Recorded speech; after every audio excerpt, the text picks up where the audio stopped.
நம்ம வந்து இப்ப வண்ணக்கடல் நாவலை வந்து ஃபுல்லா வாசிச்சு முடிச்சுட்டு அதனுடைய தொகுப்பா வந்து 20 நிமிட உரையாற்றலாம் அப்படின்னு சொல்லி முடிவு பண்ணியிருந்தோம். அதன்படி வந்து முதல் கூடுகை. இந்த வண்ணக்கடல் நாவலை நம்ம வாசிக்கும் போது பல முக்கியமான மைல்ஸ்டோன்ஸ் வந்து நம்ம குரூப்புக்கு வந்துச்சு. அதுல முதன்மையானது வந்து காவிய முகாமுக்கு போனது.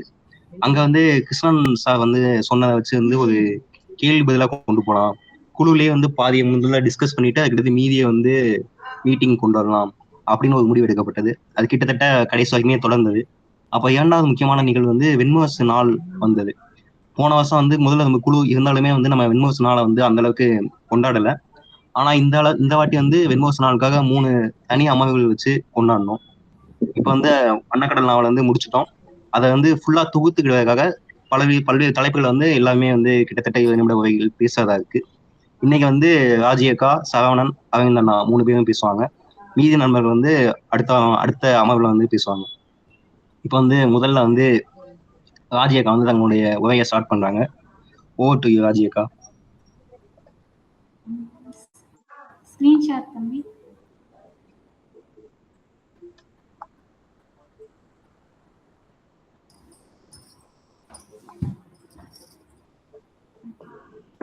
வணக்கம் நண்பர்களே, நான் பேச தெளிவா கேக்குதுல்ல?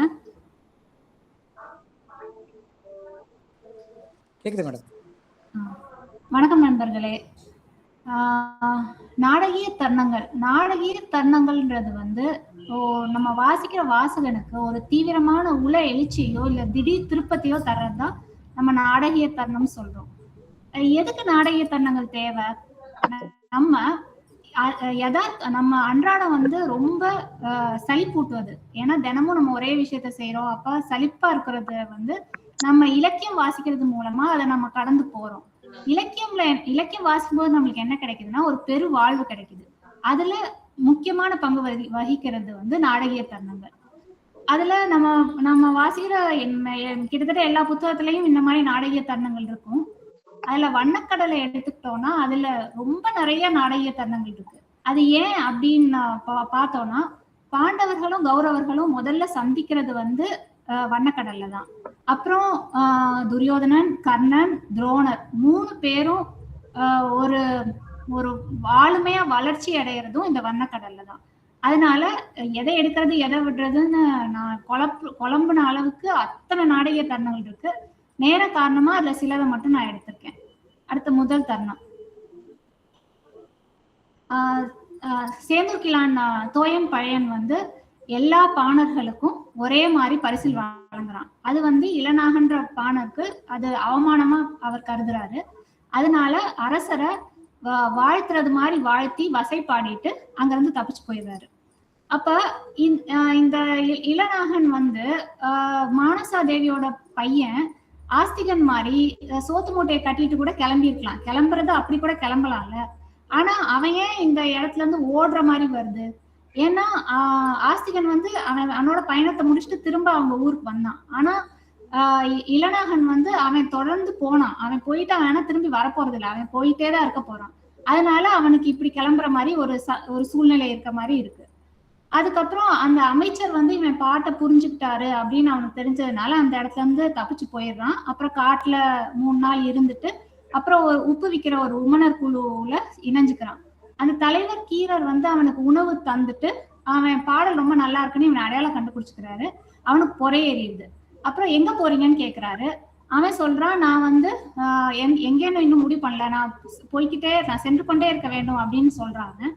உடனே அவர் வந்து சொல்றாரு, இப்படியே போயிட்டே இருந்தீங்கன்னா அஸ்தினாபுரியே நீங்க போயிடுவீங்க போல அப்படின்னு அவர் சொல்லும் போது ஒரு மணி ஓசை கேக்குது. அப்ப அந்த நன்னிமித்தம் வந்து இளநாகன் அஸ்தினாபுரிய போய் சேர்ந்துருவான் அப்படின்ற ஒரு நம்பிக்கை நம்மளுக்கு தருது. ஒரு பாணனா இருக்கிற இளநாகன் பாரதம் பூரா பயணம் போற ஒரு பயணியா மாறுற ஒரு முக்கியமான தருணம் இது. அடுத்த தருணம், பாண்டவர்கள் குந்தி பாண்டுவும் மாத்திரியும் இறந்ததுக்கு அப்புறம் பாண்டவர்களை கூட்டிட்டு குந்தி, சேடியர்கள், வீரர்கள் எல்லாரும் சேர்ந்து அந்த வனத்துல இருந்து கிளம்பி அஸ்தினாபுரியை நோக்கி பயணம் போறாங்க. அத ஒரு பயணம் அவ்வளவுதான். ஆனா அத வந்து எப்படி நம்மளுக்காக காமிச்சிருக்காங்க அப்படின்னா அதுவே ரொம்ப ஒரு அழகான ஒரு விஷயமா அது வரும். 5 பேரும் ஒரே பாதையில தான் போறாங்க. ஆனா ஒவ்வொருத்தரும் கவனிக்கிற விஷயங்கள் வெவ்வேறையா இருக்கு. இப்ப பார்த்தோம்னா சகதேவன் அங்க இருக்க பூச்சி எல்லாம் பாக்குறான். அவனோட கவனம் பூரா பூச்சியில தான் இருக்கு. வண்ணத்து பூச்சி, தட்டான் அப்படின்னு அவன் அந்த பூச்சி எல்லாம் கவனிக்கிறான். அதை பிடிக்க முயற்சி பண்றான். நகுலன் வந்து பல வண்ண மலர்கள்ல அவனோட கவனம் இருக்கு. அவன் சிவப்பு நிற, குருதி நிற மலர்கள், மஞ்சள் நிற மலர்கள், அந்த மாதிரி அவன் மலர்களா பார்த்துட்டு போறான். அர்ஜுனன் வந்து பறவைகள், அவன் பறவைகளை பாக்குறான். பறவைகளும் அவனை கவனிக்குது. செம்போத்து அந்த மாதிரி அவன் தொடர்ந்து பறவைகள், பெண் குயில் அதெல்லாம் பாக்குறான். அடுத்து பீமன் வந்து எல்லா மிருகங்களும் பீமனை அறியுது. அவன் ஒரு யானையை பார்த்து அது குறுக்க வரும்போது அதை தந்தத்தை புடிச்சு அவன் நகட்டி அவன் அந்த மிருகங்களோட அவன் உறவாடிட்டே அவன் போறான். இல்ல தர்மர் வந்து அவரு அந்த காட்டோட ஒளி எல்லாத்தையுமே கேட்கிறாரு. அவரு பாண்டு வந்து தூளியில வச்சு தர்மர்கிட்ட அவர் குழந்தையா இருக்கும்போது அவர்கிட்ட பேசிட்டே இருந்ததுனாலே என்னமோ தர்மர் வந்து அவருக்கு அந்த கேட்கறதுல ரொம்ப ஆர்வம் இருக்கு போல.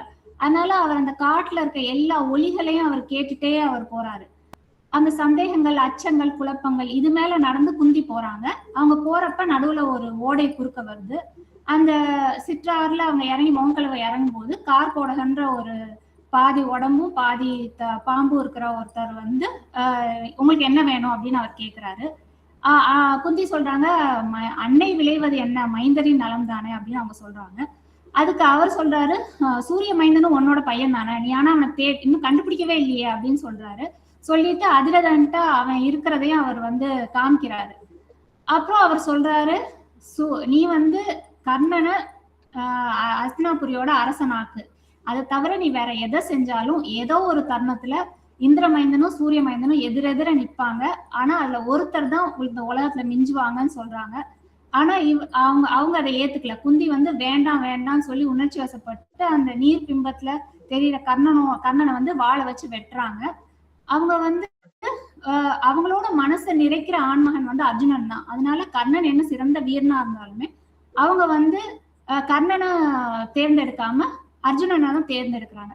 ஒரு தாயோட அந்த முடிவு வந்து மொத்த மகாபாரதத்தோட போக்கே மாத்திர ஒரு முக்கியமான தருணம் இது. அடுத்தது காட்டுல அவங்க அஸ்தினாபுரியில இருந்து இந்த ஷியாமன்ற யானை வந்து தப்பிச்சு அங்கிருந்து தப்பிச்சு போயிருது. அதோட தும்பிக்கையில வந்து சக்தை அப்படின்ற தெய்வம் குடியிருக்கிறதா அந்த பாகர்கள் சொல்றாங்க. அப்ப துரியோதனன் என்ன சொல்றான், நான் அந்த சக்தியை வந்து நான் பார்க்கணும், அதோட என் தோல் பொருதணும் அப்படின்னு அவன் சொல்லிட்டு அந்த அவன் யானை பாகர்கள், துச்சாதனன் எல்லாரும் காட்டுக்குள்ள வராங்க. வீரர்கள் எல்லாரும் காட்டுக்குள்ள வந்து 2 நாள் யானையை தேடி, யானை வந்து ஒரு குட்டைக்குள்ள இறங்கிட்டு ஒரு வேங்க மரத்தடியில போய் நிக்குது. அப்ப இவங்க பாக்குறாங்க. துச்சாதனன் இங்கேயே காத்துருன்னு சொல்றான். ஆனா அவன் அன்னையோட ஆணை அப்படின்னு சொல்லிட்டு அவங்க பின்னாடியே வந்துடுறான் துரியோதனன் கிட்ட. அப்ப துரியோதனன் போய் அந்த யானையை அந்த சக்திய பாக்குற கணத்துல அந்த யானை வந்து அவனை ஒரு ஓங்கி ஒரு அடி விடுது. அவன் அந்த பறந்து போய் அந்த புல்லுல விழுகிறான். அப்ப துச்சாதனன் ஒரு மக்கிய மரத்தடியை எடுத்து அதோட மூஞ்சில அடிக்கிறான். அந்த கணத்துல துரியோதனன் எழுந்து வந்து அந்த யானைய வந்து யானையோட போரிடுறான். அப்புறம் அன்னையரே அடங்குக, இது என் ஆணை அப்படின்னு சொல்லி தும்பிக்கையை பிடிக்கும் போது அந்த யானை வந்து அமைதியாகி 2 அடி பின்னாடி போகுது. அப்படியே அது அமைதியாயிடுது. ஸோ இது வந்து துரியோதனோட வீரத்தை காட்டுற ஒரு தருணம்.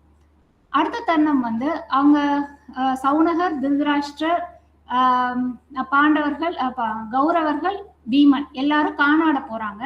அப்ப போன இடத்துல துரியோதனன் தேன் எடுக்கிறதுக்காக அவன் போறப்ப துஷ்கரன்ற ஒரு கரடி குட்டிய வந்து அவன் காப்பாத்தி, அது குழிக்குள்ள இருக்கு, அதை காப்பாத்தி அவன் எடுத்துட்டு வரான். அவங்க குடிலுக்குள்ள அது விளையாடிட்டு இருக்கு. இரவு எல்லாரும் உறங்கின விட்டு அன்னை கரடி குட்டியை தேடி வந்துருது. தேடி வந்து அது துரியோதனன் மேலதான் ரொம்ப அந்த கரடி குட்டியோட வாசம் அடிக்கிறதுனால அவனை பின்னாடியில இருந்து அது புடிச்சுக்குது. அப்ப துச்சாதனன் அதை வேலை வச்சு கொல்ல பாக்குறான். ஆனா திருதராஷ்டிரர் அந்த கரடியை கொல்லக்கூடாதுன்னு சொல்லிடுறாரு. அப்புறம் பீமனை வந்து காப்பாத்த சொல்றாரு துரியோதனனை. அவன் வந்து அதோட கழுத்தை புடிச்சு நகட்டி துரியோதனனை காப்பாத்திடுறான். சௌனகர் அந்த கரடி குட்டிய அன்னைகிட்ட கொடுத்துடுறாரு. அன்னை வந்து தூக்கிட்டு காட்டுக்குள்ள ஓடிடுது. ஓடினோன்னு பார்த்தா அந்த பக்கத்துல இருந்த வீரனோட வேலை வாங்கி துரியோதனன் பீமனை குத்துறான். குத்திட்டு அவனை கீழே தள்ளி அவன் மேல ஏறி உக்காந்து அவன் வந்து அவன் கழுத்தை நெரிச்சு கொல்ல பாக்குறான்.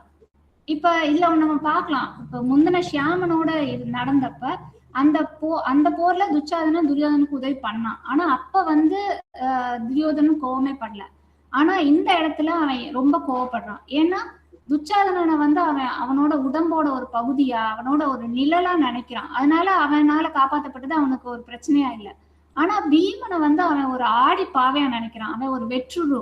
இப்ப அவனால தான் காப்பாற்றப்பட்டப்ப வந்து அவனால அதை ஏத்துக்க முடியல. ரொம்ப அவமானமும் சினமும் அடையிறான். சினமும் அடைஞ்சிட்டு அவன் கொல்ற அளவுக்கு போறான். ஒரு ஆழமான நட்பு, எந்த அளவுக்கு ஆழமான நட்பு பீமனுக்கு துரியோதனுக்கு நடலன்னா, அந்த இரவு ஆரம்பிக்கும் போது அவன் சொல்றது என்னன்னா, நான் வந்து இவன் பீமனோட கொரட்ட சத்தம் இல்லாம என்னால தூங்க முடியாது அப்படின்னு துரியோதனன் சொல்றான். அந்த மாதிரி இருந்த ஒரு ஆழமான நட்பு வந்து ஒரு தீவிரமான வஞ்சமா மாறின தருணம் இது. அடுத்து வந்து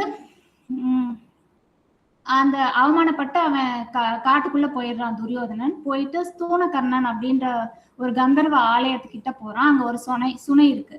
அப்ப அந்த ஸ்தூணகர்ண தெய்வம் வந்து சொல்லுது, நீ பீமனை கொல்லணும்னா அதுக்கான ஆயுதம் வந்து இதுக்குள்ளதான் இருக்கு. அந்த கதை, இந்த ரௌப்பியன்ற அந்த அந்த கதாயுதத்தை வச்சு நீ பீமனை கொல்லலாம் அப்படின்னு சொல்றாங்க.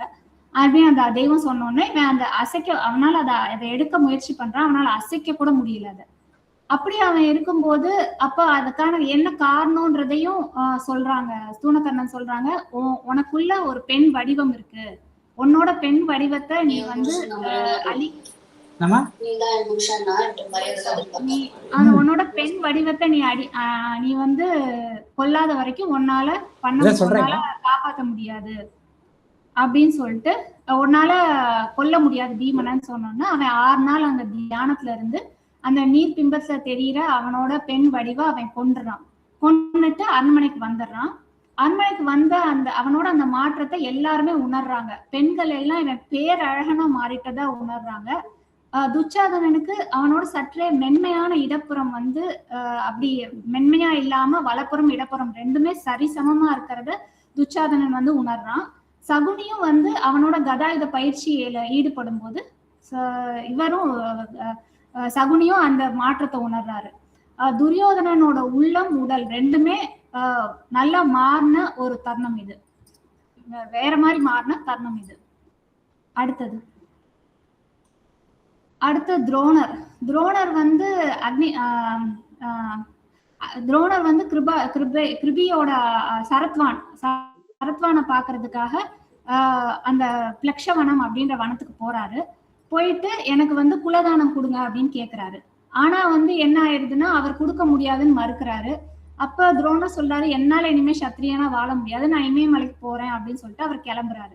அப்ப இல்ல அப்படின்னு சொல்லிட்டு நிக்க சொல்லிட்டு தர்பைய குடு அப்படின்னு சரத்வான் வாங்குறாரு. வாங்கிட்டு அதுக்கு பதிலா என்னோட மகள் கிருபிய நீ வந்து கன்யா சுக்லமா நான் உனக்கு தரேன் அப்படின்னு சொல்லிடுறாரு.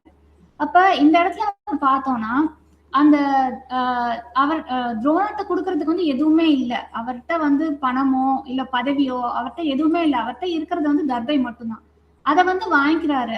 அவரு எப்படி அவர் நம்பி வாங்குறாருன்னா அந்த தர்பை வந்து அவரோட திறமை, அவர் வில்லு திறமையை நம்பி அவருக்கு அந்த திறமையை வச்சு எப்படி நம்ம பொண்ணை வந்து இவர் நல்லா பார்த்துப்பாரு அப்படின்னு நம்பி அவர் வந்து கிருபியை வந்து கல்யாணம் பண்ணி கொடுத்துட்றாரு. அடுத்த நாள் திருமணம் நடக்குது. அங்கிருந்து அவங்க மலை இறங்கி வராங்க. துரோணர் வந்து கிருபிய திரும்பி கூட பார்க்க மாட்டேங்கிறாரு. ஆனா அவங்க தேவையெல்லாம் நிறைவேற்றுறாரு. அத்திப்பழம் வந்து பறிச்சுட்டு மதியத்துக்கு சாப்பாடு கொடுக்குறாரு. அப்புறம் அவங்க இரவு தங்குறதுக்கு ஒரு பெரிய தேவதாரு மரத்தோட குகையில அவங்க போய் தங்குறாங்க. அவங்க உள்ள போன விட்டு ஒரு பாம்பு வருது. அப்ப இவர் தர்பை அம்பை எடுக்கிறதுக்கு முன்னாடி கிருபி வந்து அவங்க கையில அந்த நாணல் துண்டு அதோட வாயில வந்து நுழைச்சிடுறாங்க. அப்ப அந்த கைத்திறனை இவர் பாராட்டுறாரு. அப்படி பாராட்டினதுக்கு அப்புறம் அப்படி 2 பேரும் உரையாட ஆரம்பிக்கிறாங்க. அப்ப கீழ்மையான அந்த அடிவாரத்துக்கு மேன்மையான அந்த மலை மேல இருந்து கீழ்மையான அடிவாரத்துக்கு கூட்டு போறோமே அப்படின்னு இவர் குற்ற உணர்வா இருக்கு. அப்ப கிருபி சொல்றாங்க, வேறும் மண்ணும் வந்து கீழேதான் இருக்கு, அங்க இருந்துதான் வந்து மேன்மையான மக்கள் மலை மேல ஏறி வராங்க அப்படின்னு இவர் ஆறுதல் படுத்துறாங்க. முந்தின நாள் வரைக்கும் இவங்க யாரும் துரோணருக்கு கிருபியே தெரியாது, கிருபிக்கு துரோணர் தெரியாது. ஆனா திருமணம் நடந்த விட்டு அவங்க 2 பேரும் ஒருத்தர் புரிஞ்சுட்டு ஒரு அழகான காதல் தருணமா இது இருக்கு. அடுத்தது துரோணர் வந்து யானை ஏற்றமும் குதிரை யானை ஏற்றம் சொல்லித்தராரு கௌரவர்களுக்கும் அர்ஜுனன் எல்லாத்துக்கும் சொல்லித்தராரு. தனுர் வேதத்தோட பகுதியா இருக்கு யானை ஏற்றமும் குதிரை ஏற்றமும். ஒரு வெவ்வேறு யானையில அர்ஜுனனும் அஸ்வத்தாமனும் போறாங்க. போயிட்டு திரும்பி வரும்போது அஸ்வத்தாமன் அதை போட்டி ஆக்கிடுறான். அத போட்டின்னு உணர்ந்த கணத்துல அர்ஜுனன் வந்து என்ன பண்றான்னா, அர்ஜுனன் போட்டின்னு விட மாட்டான். அவன் நேரா வந்துடுறான், போட்டியில ஜெயிச்சிடுறான். அஸ்வத்தாமனுக்கு அதை தாங்கவே முடியல. அவன் வந்து அர்ஜுனனை நீ என் கூட விற்போருக்கு வா அப்படின்னு சொல்லி அரை கூவி கூப்பிட்டு வந்துடுறான். 2 பேரும் விற்போர் வந்து நடக்குது. அப்ப அஸ்வத்தாமன் விட்ட அம்பு மீன் கொத்தி மாதிரி போய் அர்ஜுனனை வந்து குத்துது. அஸ்வத்தாமனோட நின்னுட்டு இருக்க மண்ணுல வந்து ஒரு அம்பு அர்ஜுனன் விட்டோன்னா மண்ணு சரிஞ்சு அஸ்வத்தாமன் அந்த தண்ணிக்குள்ள விழுந்துடுறான். விழுந்ததுக்கு அப்புறம் ஒரு பிறை வடிவ அம்பை வந்து அர்ஜுனன் விடுறான். அது கரெக்டா அது சரியா அது போற நேரத்துல உள்ள இருந்து ஒரு குதிரை குட்டி ஒரு யானை கன்று வந்து அந்த அதோட துதிக்கையில அந்த பிறை அம்பு பட்டு அது குருதி சொட்டு அங்கிருந்து ஓடிடுது. அப்புறம் அந்த யானை கன்றோட பேரு வந்து அஸ்வத்தாமன் அர்ஜுனன் தெரிஞ்சுக்கிறான். கொஞ்சம் வருஷம் கழிச்சு அவன் அஸ்தினாபுரி திரும்ப வரும்போது அதே யானைய பாக்குறான். அது அடங்காத வெறியோட அது இருக்கு. அப்ப அத வந்து மாளவ நாட்டு மன்னன் இந்திரசேனனுக்கு பரிசா கொடுக்கணும்னு விதுரர் சொல்லிட்டாருன்னு தர்மர் வந்து அர்ஜுனன்ட்ட சொல்றான். அப்ப அதை கேட்டு அர்ஜுனன் சொல்றான்,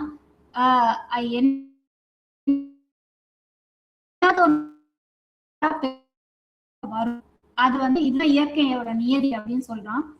ஒரு போல நடக்க போற ஒரு முக்கியமான கர்மத்தை முன்கூட்டியே சொல்ற ஒரு நிகழ்வு இது. அடுத்து கர்ணன் கதை. கர்ணன் வந்து அந்த அந்த திருவிழா நடக்குது, சூரிய திருவிழா நடக்குது. அப்ப பரத்தையர்களுக்கு கர்ணன் தேர் ஓட்டுறான். தேர் ஓட்டும் போது குறுக்க ஒருத்தன் வந்து விழுகிறான். அந்த விழுகிறப்ப வேகமா தேர் போயிட்டு இருக்கும்போது குறுக்க வந்து விழுகிறப்ப இவன் கடிவாளத்தை புடிச்சு இழுத்து பின்கட்டைய காலை வச்சு மிதித்து அவன் வந்து அந்த தேரை வந்து அந்த வேகத்திலேயே நிறுத்திடுறான். அதுக்கு பரிசா வந்து அவனுக்கு ஒரு தங்க மோதிரம் கொடுக்கப்படுது. ஆனா அது பாதுகையில தொட்டு கொடுத்தது வந்து இவனால ஏத்துக்கவே முடியல. அது ரொம்ப அவமானமா நினைக்கிறான். அவமானமா நினைச்சிட்டு கங்கையில போய் குளிக்க போறான். அப்படி கொஞ்சம் தூரம் நீந்திட்டு வரான். நீந்திட்டு அவன் வரும்போது கருக்கிருட்டு தெய்வம் சகசிரபாகு வந்து அவனோட போருக்கு வருது. அவன் அம்பு விட்டுட்டே இருக்கான். அம்பு அதோட கரிய உடல்ல பட்டு அப்படியே குருதியா வலியுது. அம்பு தீர்ந்ததுக்கு அப்புறம் நாணல் வச்சு அம்பா வச்சு விட்டுட்டே இருக்கான். அப்படி அப்புறம் அப்படியே அது வந்து 1000 பொற்கரங்கள் விரிச்சு ஒரு சூரியனா மாறி மைந்தனே அப்படின்னு சொல்லிட்டு கூப்பிடுறாங்க. உடனே தந்தையேன்னு சொல்லி அவர் வந்து வந்துடுறாரு. அப்ப கர்ணனுக்கு ஒரு பாறைய வந்து பொண்ணா மாத்தி தராங்க. சூரியன் தராரு. தந்த உடனே அவன் அதை தூக்கிட்டு போய் கங்கையில ஒரு படகுல வச்சு யாரு வந்து எப்பயுமே அடுத்தவங்க பசிய பத்தி நினைக்கிறாங்களோ அவங்களுக்கு வந்து இது போய் கொடுத்துருக்காங்கயே அப்படின்னு அவர் சொல்றாரு. அப்ப சூரியன் வந்து புன்னகைச்சு என்னோட மைந்தன் நீ வந்து இப்படி மட்டும்தான் இருக்க முடியும் அப்படின்னு சொல்லி ஆனந்தமா அவனை வந்து அணைச்சிட்டு அவர் மறைஞ்சிடுறாரு. அணைச்சதுக்கு அப்புறம் பார்த்தா அவன் காதுல வழிஞ்ச தண்ணி வந்து வைர குண்டலமா இருக்கு. அந்த நெஞ்சில வழிஞ்ச நீர் வந்து பொற்கவசமா மாறுது. கை வந்து செந்தாமரை மாதிரி இருக்கு. இது உண்மைதானா அப்படின்னு அவன் அந்த பிம்பத்துல பார்க்கும்போது ஆமா இது உண்மைதானா அவனுக்கு தெரியுது. ஒரு யாருக்குமே கிடைக்காத ஒரு கவச குண்டலம் சூரியன்கிட்ட இருந்து கிடைச்ச ஒரு முக்கியமான தருணம் இது. அடுத்தது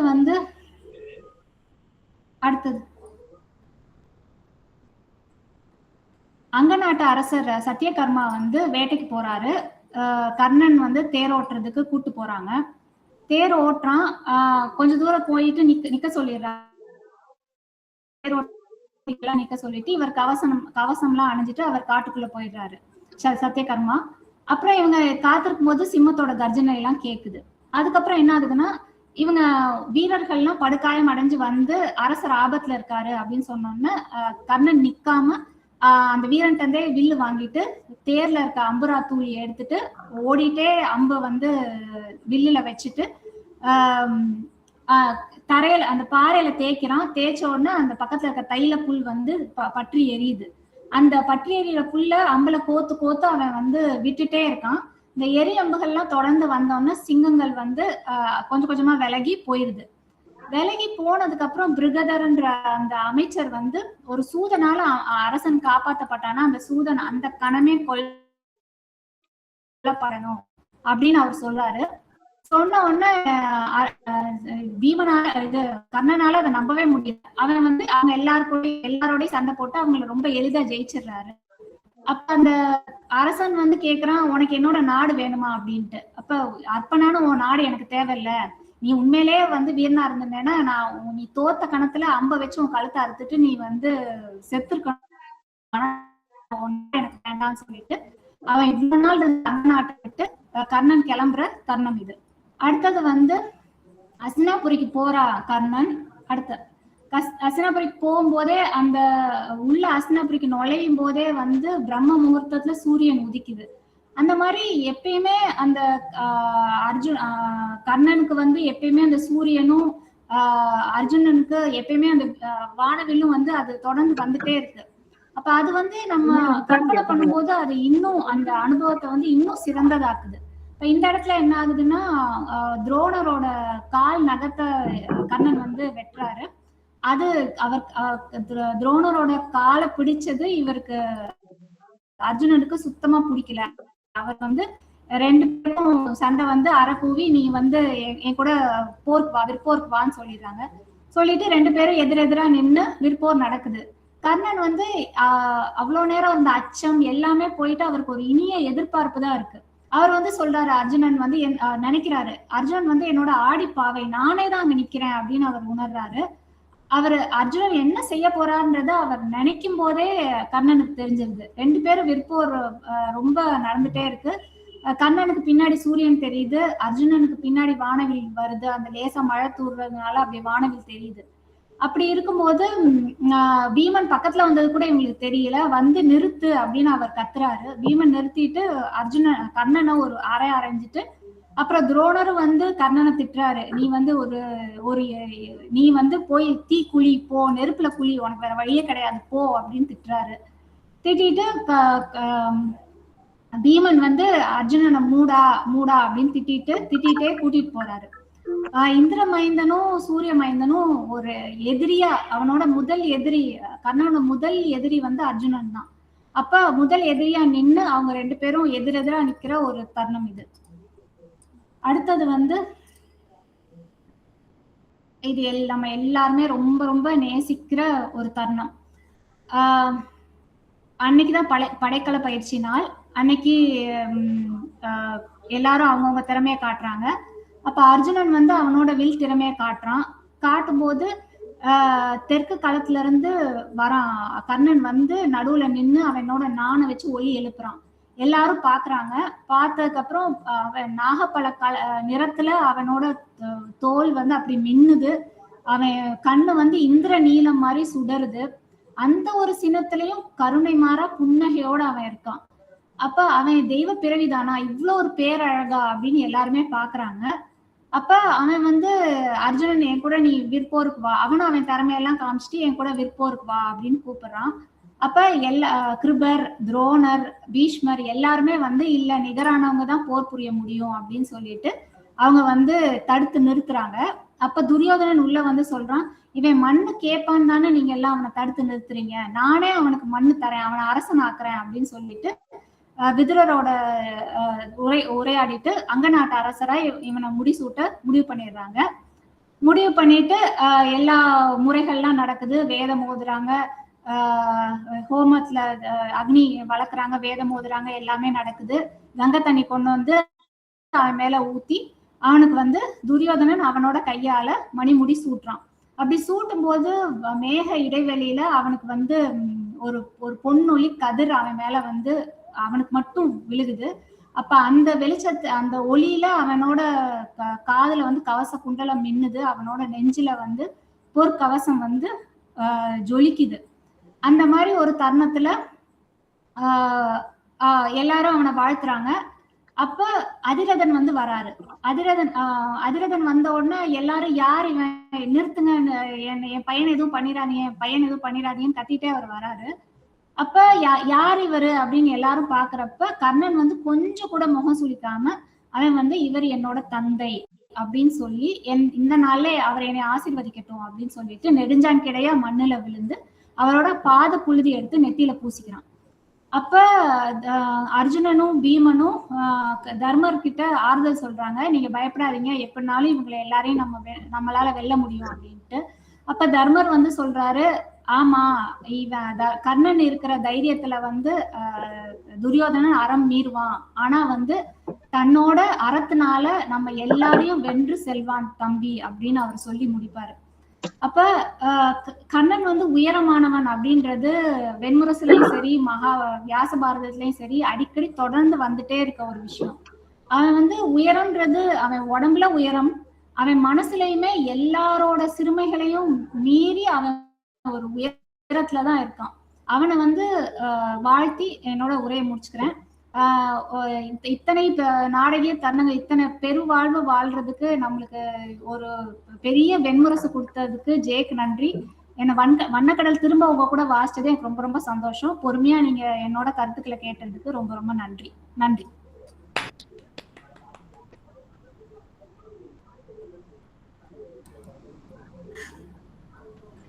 அக்கா நல்லா பேசுனீங்கக்கா, அருமையான உரையா இருந்துச்சு. அதுல முக்கியமா வந்து நம்ம அந்த துரியோதனன் வந்து திருஷ்டத்யும்னனை பார்த்து கோவப்படல, ஆனா பீமன் மேல கோவப்பட்டான்னு சொல்லி அதுக்கு ஒரு காரணம் சொன்னீங்கல்ல, அது நம்ம குழுலே இது வரைக்கும் பேசாத ஒரு பாயிண்ட் அப்படின்னு நினைக்கிறேன். நன்றி. இது வந்து முனைவர் ப சரவணன்ற ஒரு உரை. அவர் எல்லா அவர் 10 மாசத்துல வந்து வெண்முரசு மொத்தத்தையும் முடிச்சிருக்காரு. அதுவும் ஒரு பாகத்தை முடிச்சுட்டும் ஒரு லெட்டர் போட்டிருக்காரு. நம்ம அது கண்டிப்பா படிக்கணும். நான் தேடும் போது எனக்கு வந்துச்சு அந்த பாயிண்ட் வந்து அவர் கடிதத்துல வந்து எடுத்ததுதான். நன்றி. ஓகே நண்பர்கள், இப்ப வந்து இன்றைய அமர்ல வந்து மொத்தமே 3 வகை தான் இருக்கு. அப்படிங்கிறனால வந்து நண்பர்கள் யாராவது இந்த உரை மேல வந்து சுருக்கமான கருத்துக்கள் ஏதாவது சொல்லணும்னா சொல்லலாம். 1 நிமிடம் 2 நிமிடத்துக்குள்ள. நண்பர்கள் யாராவது பேசுவீங்களா? தினேஷ் அண்ணா.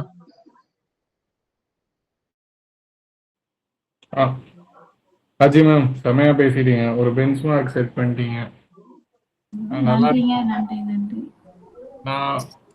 நான் 2 உணர்ந்தது என்ன அப்படின்னா, நீங்க ஆரம்பத்துல வந்து அஸ்தினாபுரி நோக்கி அவங்க பயணம் பண்றாங்க அப்படின்றப்போ வண்ணக்கடல்னு பேர் வச்சப்ப எல்லாரும் அஸ்தினாபுரியை நோக்கி வர்றது வந்து நீங்க முதல் 2-3 இது அதை சொன்னப்ப என் மைண்ட்ல அது வந்தது, எல்லாரும் அஸ்தினாபுரியை நோக்கி வராங்க அப்படின்றது. அதாவது படிக்கிறப்ப வந்து அந்தந்த நேரத்துல தோன்றது வந்து இந்த இடத்துல தொகுத்து வரும்போது எனக்கு எப்படி தோணுச்சு அப்படின்னா, அந்த சப்த சிந்து எல்லாம் சேர்ந்து ஒரு இடத்துல மீட் ஆகுற மாதிரி ஒரு இமேஜ் மைண்ட்ல ஃபார்ம் ஆச்சு எனக்கு.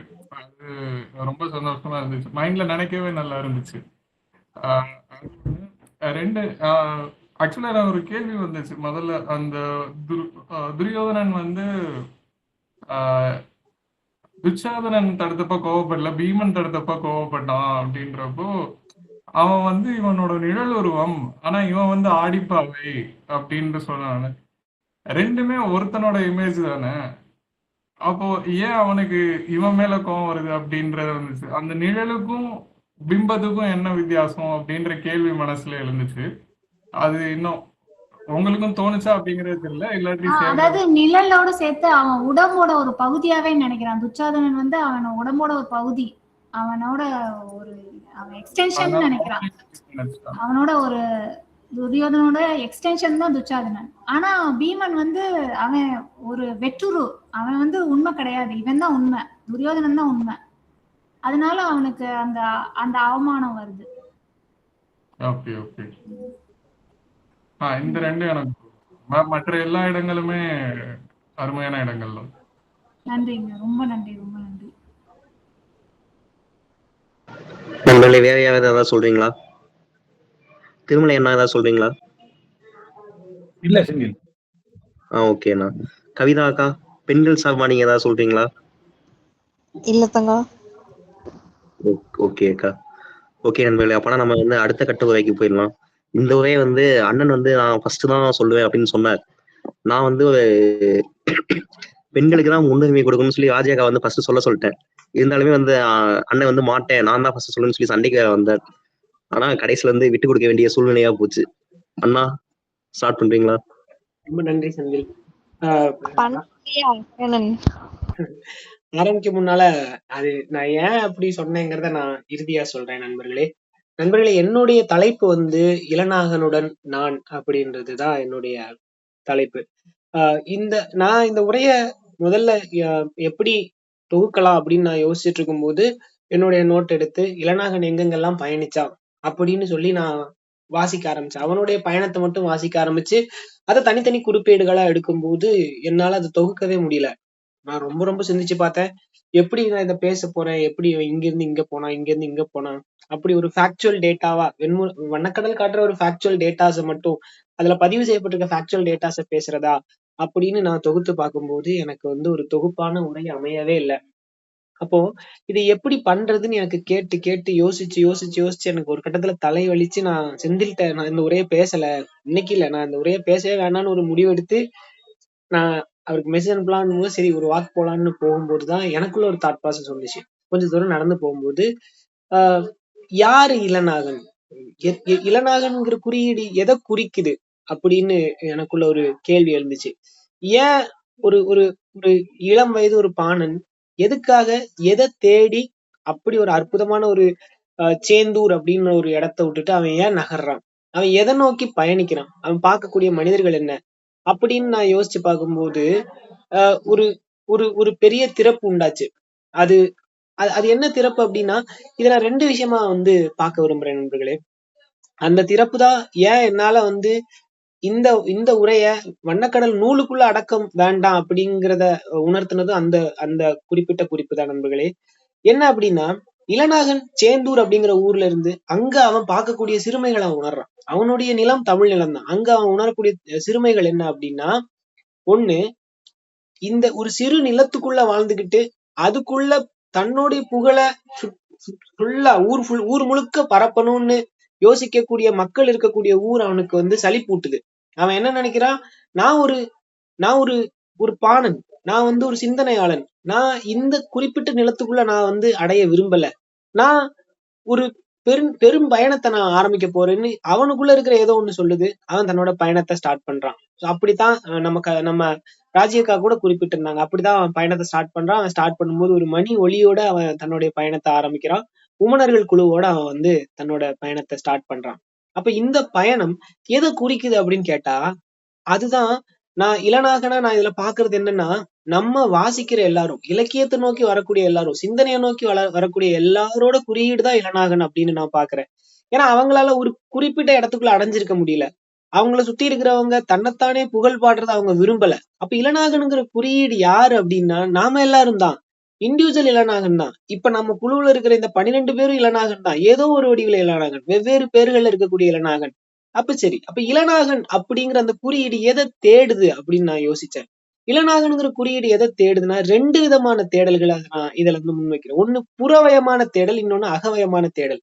அப்ப இந்த ரெண்டுத்துக்கும் வந்து ஏதாவது சம்பந்தம் இருக்கா அப்படிங்கறது அடுத்த கட்ட சிந்தனை. எஸ், இருக்கு. புறம் புறம் எதை காட்டுதோ அது ரிலேட்டடா போகக்கூடிய அகம். இப்ப இந்த வண்ணக்கடல்ல பார்க்கக்கூடிய இளநாகனும் அந்த 2 விதமான சிந்தனைக்குள்ள போறத நாம எல்லாராலும் பார்க்க முடியுது. ஒண்ணு, அவன் பார்க்கக்கூடிய நகரங்களின் அந்த விரிவு.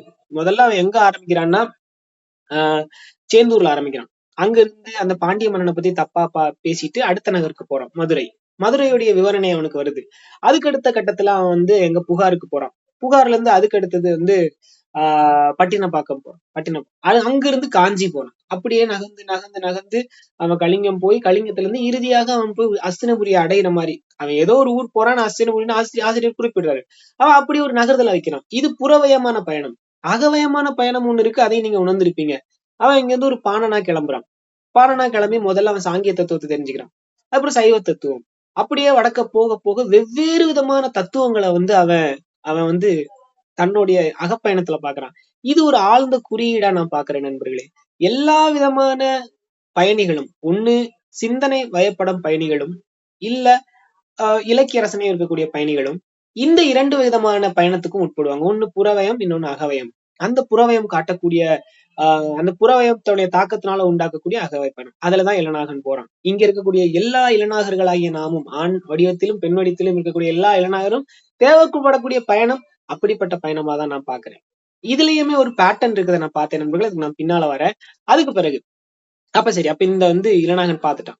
இப்போ இன்னும் கொஞ்சம் டீட்டெயிலா அந்த புறவயமான இளநாகன் பார்க்கக்கூடிய அந்த புறவயமான அறிதல்கள் என்ன அப்படிங்கிறத நாம தெரிஞ்சுக்க விரும்புவோம். ஏன் அடுத்த என்னுடைய கேள்வி என்னன்னா, இளநாகனுக்கு அவனுடைய ஞான பயணம், அகப்பயணம் ஒரு பக்கம் இருக்கும், புறப்பயணம் என்ன கத்து தருது, அவன் அது இதுக்கு முன்னால அடையாதத என்ன புதுவிதமான நிலங்கள் அவனுக்கு கத்து தருது அப்படின்னு நான் யோசிக்கும் போது, ஒரு ஒரு ஒரு எந்த ஒரு பயணியும் இல்ல எந்த ஒரு சிந்தனையாளனும் தன்னோட இடத்தை விட்டு புதுவிதமான இடத்துக்கு நகரும் போது அவன் கால்கள் இதுவரை அறியாத மேடு பள்ளங்களை அறியுது. அவன் நாசி இதுவரை அவன் அறியாத பலவிதமான வாசங்களை அறிய வைக்குது. அவன் பார்வை இதுவரை அவன் அறியாத பலவிதமான வண்ணங்களையும் அவன் அறியாத பலவித காட்சிகளையும் தன்னோட கண்ணுல காட்டுது. அவன் காது அது வேறு வேறு ஓசைகளை காட்டுது. அவனுடைய நாக்கு அவன் இதுவரைக்கும் அறியாத பலவிதமான சுவைகளை அவனுக்கு காட்டுது. அதுல அவனுக்கு பிடிச்சதும் இருக்கு, பிடிக்காததும் இருக்கு. இது தாண்டி அவனோட மெய் அது பலவிதமான இன்பங்கள் அறியுது. இதை நீங்க இளநாகன் அடையிறத காண இந்த வண்ணக்கடல் நாவல் முழுக்க காணலாம். அவன் ஒவ்வொரு ஊருக்கும் போகும்போது ஒவ்வொரு விதமான மது அருந்துறான், ஒவ்வொரு விதமான உணவு அருந்துறான். அதை ஆசிரியர் குறிப்பிட்டுக்கிட்டே இருக்கிறாரு. சோ நான் இதை திரும்ப திரும்ப யோசிச்சு பாக்குறேன், ஏன் இதை குறிப்பிடணும், ஏன் அப்படின்னா இதை ஏன் ஆசிரியர் குறிப்பிட வேண்டிய தேவை இருக்கு அப்படின்னு யோசிச்சு பார்த்தா கண்டிப்பா அதுதான் நிகழ்ந்து ஆகணும். ஏன்னா நாம இந்த உலகத்தை அறியறது இந்த ஐம்புலன்களால, அந்த ஐம்புலன்களை அவன் யூஸ் பண்றான். ஆனா இது ஒரு வகை. அடுத்தது சிந்தனை தாக்கத்தை சிந்திச்சு பார்க்கணும். சிந்தனை எப்படிலாம் சிந்திக்குது, எங்க ஆரம்பிக்குதுன்னு பார்த்தோம்னா, எங்க ஆரம்பிக்குதுன்னா சிந்தனை அவனுடைய ஞான தேடல் எப்படி ஆரம்பிக்குதுன்னு பாத்தீங்கன்னா, இது அகம், புறம் பேசி முடிச்சிட்டோம், அகம் திருப்பி சொல்ல வரேன். எங்க ஆரம்பிக்குதுன்னு பாருங்க. நாம பிறந்த உடனே நம்ம கை கம்புறது என்னன்னா பொருள் தான். நம்ம தொட்டு உணர்றோம், எல்லாத்தையும் தொட்டு பாக்குறோம், எல்லாத்தையும் தொட்டு உணர்றோம். அப்படி தொட்டு உணரும் போது நமக்கு தெரிஞ்சது அப்பட்டமா என்னன்னா பொருள் தான். முதல்ல நாம உணர்றது பொருள் தான். இருக்கு, இது ஒண்ணு இருக்கு, என் கண்ணுக்கு தெரியுது, நான் அதை தொட்டு உணர்றேன். அப்படிதான் நம்ம பொருளை தான் பாக்குறோம். சோ அவனுடைய முதல் சிந்தனை, அவன் புரிஞ்சுக்கிட்டது அல்லது தத்துவம், அவன் பார்க்கக்கூடிய முதல் தத்துவம் என்ன அப்படின்னு பார்த்தா சாங்கியம் தான் வருது. அப்படி பார்த்தாலும் அவன் சரியாதான் போயிருக்கான். இப்பதான் குழந்தை சேர்ந்தூரை விட்டு முதல்ல நகர்ந்து போகுது. அவன் போன இடத்துல அவன் பார்க்கக்கூடிய தத்துவம் என்ன அப்படின்னா சாங்கிய தத்துவம். அப்போ கரெக்டா தான் இருக்கு. குழந்தை இப்பதான் பொருளை தொட்டு பாக்குது. இந்த பொருள் தான் எல்லாமே, இந்த பொருள் தான். நீ ஒரு கூழாங்கல் எடுத்து ஒரு காட்டுவாரு ஒருத்தர், உங்களுக்கு ஞாபகம் இருக்கும், சைலசமித்திரர்னு நினைக்கிறேன். கூழாங்கல் எடுத்து காமிச்சு இந்த கூழாங்கல் தான் எல்லாமே, இதுதான் இங்க இருக்கக்கூடிய பிரபஞ்சம், இதுதான் இங்க இருக்கக்கூடிய கடல், இங்க இருக்கக்கூடிய எல்லாமே இதுதான். இது மாதிரி நீ ஒரு மரத்தை எடுத்துக்கிட்டேன்னா அந்த மரம் எங்க இருந்து வந்துச்சு, அந்த மரம் கீழே வேர்கள் மூலமா வருது. வேர் எங்க இருந்து வந்துச்சு, விதையில இருந்து வருது. அந்த விதை தான் மூலப்பிரகிருதி. அப்படி ஒரு மாபெரும் சிந்தனையில இருந்து ஆரம்பிக்குது. அப்ப சிந்தனையில இருந்து பார்த்தாலும் கரெக்டா குழந்தை இப்ப பொருள்ல இருந்து ஆரம்பிக்குது. சோ பொருள் தான் எல்லாமேங்கிறது தானே சாங்கிய தத்துவமே. அப்போ கரெக்டா தான் அவன் ஆரம்பிச்சிருக்கான்.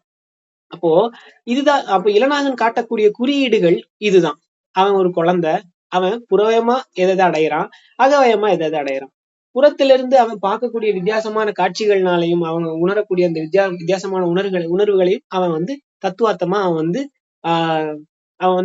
சரிப்படுத்திக்கிறான். இதுல நண்பர்களே இன்னொரு சின்ன ஹைலைட்டை நான் பார்க்கணும். இப்ப நான் பேசிட்டு இருக்கிறது புறம் அகம் சார்ந்த இளநாகனின் பயணம் தான். அதுக்கு இடையில நான் உங்களுக்கு ஒரு சின்ன குறியீடை மட்டும் குறிப்பிட விரும்புகிறேன். இந்த ரெண்டு பயணத்திலையுமே இளநாகனுடைய மனநிலையை நீங்க பாத்தீங்க அப்படின்னா, இளநாகன் எந்த ஒரு இடத்துலயுமே சலனம் அடைய மாட்டான், கோபம் அடைய மாட்டான். அவன் ஒரு பார்வையாளனா மட்டும்தான் பயணிச்சுட்டு இருக்கிறான். இது ஒரு ஆகப்பெரிய குறியீடா நான் பாக்குறேன் நண்பர்களே. வண்ணக்கடல் காட்டக்கூடிய மிகப்பெரிய குறியீடா பாக்குறேன். அவன் ஞான சாதகன் இல்ல, அவன் ஒரு சாதாரண பார்வையாளன். அவன் ஒரு பாணன், அவ்வளவுதான். அவன் பாட்டு பாடுறவன், அவன் தன்னுடைய கருத்துக்களை எடுத்துட்டு போறவன். அப்ப அவன் என்ன பண்றான் அப்படின்னா, அவன் பாக்குறான், சுத்தி இருக்கிறதெல்லாம் பாக்குறான். ஒவ்வொரு இடத்துலயும் அவன் என்ன பண்றான் அப்படின்னா, நடக்கிறதெல்லாம் பாக்குறான். அங்க இருக்கிற வித்தியாசமான உணவுகள் எல்லாம் சாப்பிடுறான். அங்க இருக்கக்கூடிய வித்தியாசமான தத்துவங்கள் எல்லாம் கத்துக்கிறான். அப்ப இளநாகன் எதை எடுத்துட்டு போறான் அப்படின்னா, இந்த தத்துவங்களை ஒரு பார்வையாளனா எடுத்துட்டு தான் போறான். அப்ப இது ஒரு ஆழ்ந்த குறியீடா பாக்குற ஒரு சிந்தனையாளன் அல்லது ஒரு பயணி அல்லது ஒரு எழுத்தாளர், எப்படி வேணா எடுத்துக்கலாம். அவன் இதைதான் செய்யணும். ஏன்னா அவன் ஒரு பார்வையாளன் மட்டும்தான், அந்த காலகட்டத்துக்கான பார்வையாளன் மட்டும்தான். அவன் அதை எடுத்துட்டு போறான். அதனாலதான் முன்னுரையில ஆசிரியர் என்ன சொல்றாருன்னா, இளநாகன் வேற யாரும் இல்ல, நான் தான் அப்படின்னு சொல்றாரு. ஒரு வகையில இது ஆசிரியர் அடைஞ்ச பயணம் தான். அப்ப சுத்தி வளைச்சு பார்த்தா நம்ம எல்லாருமே ஒரு வட்டத்துக்குள்ள இருக்கிறத இந்த இளநாகன் எனக்கு காமிச்சுக்கிட்டே இருக்கிறான் நண்பர்களே. அப்புறம் இது வந்து இளநாகனுடைய பயணம். சரி, அப்ப இளநாகனை நான் எங்க நெருங்கினேன், ஏன் இளநாகன் எதுக்காக இந்த டாபிக்கை எடுத்தேன் அப்படிங்கறத நான் அடுத்த தலைப்பா பேசுறேன். இப்ப இது வரைக்கும் இளநாகனுடைய புறம் சார்ந்த பயணம் பத்தி பேசிட்டேன், இளநாகனுடைய அகம் சார்ந்த பயணம் பத்தி பேசிட்டேன், இளநாகனுடைய அந்த நிலைத்த தன்மை, வண்ணக்கடல்ல பதிவு செய்யப்பட்ட இளநாகன் ஒரு பார்வையாளனா இருக்கிறான் அப்படிங்கிற 3 தலைப்புல நான் பேசியிருக்கேன். 4வது தலைப்பு, இளநாகனை நான் என்னோட எப்படி கம்பேர் பண்ணிக்கிறேன் அப்படிங்கறத நான் 4வது தலைப்பா பேசுறேன் நண்பர்களே. இதுதான் என்னுடைய உரையோட சாரமா நான் எடுத்துக்கிட்டேன். ஏன்னா வண்ணக்கடல் எனக்குள்ள என்ன உண்டாக்குச்சு அப்படிங்கறத நான் பேச விரும்புறேன். நான் வண்ணக்கடலை நான் ஃபேக்சுவலா பேச விரும்புறேன். நம்ம எல்லாருமே படிச்சுட்டோம் இல்லையா, அதனால நான் ஃபேக்சுவலா பேச விரும்புறேன். இப்படித்தான் நான் தொகுக்க விரும்புறேன். ஸோ 4வது தலைப்பு, இளநாகன் என்னோடு எப்படி பொருந்துகிறான் அப்படிங்கறத நான் வந்து ஒரு சில இதுல இருந்து நான் தெரிஞ்சுக்க விரும்புறேன். இளநாகனுக்குள்ள ஒரு கட்டத்துல ஒரு நிறைவின்மை வருது. அந்த நிறைவின்மை அவனை வந்து பயணத்தை நோக்கி தள்ளுது. அவன் இந்த சுத்தி அங்க நடக்கிற அந்த பாண்டிய நாட்டுல நடக்கிற மாபெரும் பாண்டிய நாடு, அந்த சேந்தூர்ல நடக்கக்கூடிய அந்த விழாவை பார்த்து, அங்க வந்துட்டு நடக்கக்கூடிய அந்த கீழ்மையை பார்த்து ஒரு பெரிய கொந்தளிப்பு அடைஞ்சு அத வந்து ஒரு இழி செய்யுளால, ஒரு கேளிக்கை செய்யுளால அந்த இடத்துல இருந்து அவன் கடந்து அடுத்த கட்டத்துக்கு நகர்றான். ஒரு வகையில நானும் அப்படி நகர்ந்தவன் தான். ஏன்னா அதனால என்னால இளநாகனோட ரொம்ப கனெக்ட் பண்ணிக்க முடியுது. ஏன்னா நம்ம எல்லாருமே இளநாகன் நான் முதல்ல பதிவு செஞ்சுட்டேன். அப்ப நான் இளநாகனாக மாறின தருணத்தை என்னால ரொம்ப நெருக்கமா பார்க்க முடிஞ்சது நண்பர்களே, அந்த இளநாகன் கிளம்பின இடம். 2வது, இளநாகன் பார்க்கக்கூடிய வித்தியாசமான பாணர்களும் அவன் அடைகிற வித்தியாசமான அறிதல்கள் அவனுக்கு ஞானம் தத்துவமா கிடைக்குது. இப்ப நான் அடைஞ்ச வித்தியாசமான மனிதர்கள்னு நான் பலரை சொல்லலாம். நான் ஒரு இளநாகனா இருந்து நான் இப்ப ரீசெண்டா கூட நான் வந்துட்டு என்னுடைய ஒரு 10 நாள் விடுமுறையில எங்க போறதுன்னு தெரியாம நான் ராமேஸ்வரத்துக்கு கிளம்பி போயிட்டேன். சும்மா பேக் போட்டுட்டு கிளம்பிட்டேன். இங்க இருந்து 10 மணி நேரம் டிராவல், மதுரை போய் அங்க இருந்து போகணும், கிளம்பிட்டேன். இப்ப கிளம்பி போயாச்சு. அங்க போய் எங்க தங்குதுன்னு தெரியாது. விடுதிக்கு போனேன், ஒரு விடுதிக்கு. அங்க போனா நீ வந்து இந்திய நாட்டுக்காரன் தானே, உன் மூஞ்ச பார்த்தா சிங்களத்துக்காரன் மாதிரி இருக்கு, நீ யாருக்காச்சும் கால் பண்ணி உறுதி செஞ்சாதான் இடம் தருவோன்ட்டாங்க. நான் கூட கிரிக்கும் செந்தில் சுதனுக்கும் கால் பண்ணேன், என்னைய 2 பேருமே எடுக்காம என்னை ஏமாத்திட்டானுங்க. எப்படியோ ஒரு வழியா ஒரு சத்திரத்துல போய் தங்கினா அங்க நான் வந்து ஒரு ராஜஸ்தான்காரரை சந்திச்ச நண்பர்களே. அதை பத்தி நான் நண்பர்கள்ட்ட கூட பகிர்ந்துகிட்டேன். அவரோட பேர் என்னன்னா ஹெம்ராஜ் பிரஜாபத். ஹெம்ராஜ்ன்றது ஓகே, பிரஜாபத் எங்கேயோ கேள்விப்பட்ட மாதிரி இருக்கேன். நான் திரும்ப பிரஜாபத் பிரஜாதிபதி. அப்ப நான் திரும்ப கேட்கிறேன், பிரஜாபத்னா நீங்க யாரு நீங்க அப்படின்னு கேட்டா அவருக்கு தமிழ் தெரியல. நான் முடிஞ்ச அளவுக்கு அவருக்கு புரிய வைக்க ட்ரை பண்ணேன். இங்கிலீஷும் தெரியாது, தமிழும் இங்கிலீஷும் கலந்து பிரஜாபத்னா என்ன, பிரஜாபத் அவருடைய லாங்குவேஜ்ல பிரஜாபத் பிக் டாடி அப்படின்றாரு, பெருந்தந்தை அப்படின்றாரு. என்னடா இது எங்கேயோ கேட்ட மாதிரி இருக்கே, tell me your history bro. அப்ப சொல்றாரு, வி பிரஜாபத் மல்டி பிரஜாபத், ஃபர்ஸ்ட் பிரஜாபத் தக்ஷ் பிரஜாபத். அவன் என்ன சொல்ல வரான்னா, ஃபர்ஸ்ட் முதல் பிரஜாதிபதி தக்ஷ பிரஜாதிபதினு சொல்றான். அங்க ஒரு வெண்முரசு நிகழுது. அப்புறம் ஒன்னொன்னா சொல்லிட்டு, நாங்க பிரஜாபத்னு சொல்றது உருவாக்குறவன, நாங்கெல்லாம் வந்து பானை செய்யறவங்க, அவன் லாங்குவேஜ்ல சொல்றான். அதை நான் தெரிஞ்சுக்கிறேன். அதுக்கு பிறகு அங்க நாங்க 2 பேரும் தான் இருந்தோம். அந்த ஒட்டுமொத்த சத்திரத்துல நாங்க 2 பேர் தான் இருந்தோம். அப்ப நான் அவங்ககிட்ட நிறைய எனக்கு தெரிஞ்ச அரைகுறை ஹிந்தியையும் அரைகுறை ஆங்கிலத்தையும் வச்சு அவங்ககிட்ட உரையாட ட்ரை பண்ணேன். அப்போ அவங்ககிட்ட, நீ என்ன சாமி கும்பிடுவீங்க, உனக்கு என்னெல்லாம் தெரியும் அப்படின்னு நான் கேட்க முயற்சி பண்ணேன். அப்போ அவன் வந்துட்டு, எனக்கு சிவன் ரொம்ப பிடிக்கும், சிவன் மேரா பியார் கி சிவன், அவன் தான் என்னுடைய லவ்வர்னு கையில ஹாட்டின்னு வச்சு காட்டினான். சரி, எந்தெந்த கோயிலுக்கு போயிருக்க, நீ உனக்கு ஏதாச்சும் பஜனை தெரியுமா அப்படின்னு உடனே அந்த ஒட்டுமொத்த சத்திரமும் அலற அளவுக்கு மேரி போலிக்கு விஸ்வநாத்துக்கு ஜெய் போல்ஹேன்னு கத்த ஆரம்பிச்சுட்டான். சோ இந்த இடத்துல நான் ஒரு இளநாகனை உணர்ந்தேன். ஏன்னா இளநாகன் எல்லா இடத்துக்கும் போறான், அவன் கடுந்தேரல் இருந்துறான், கல்ல இருந்துறான்.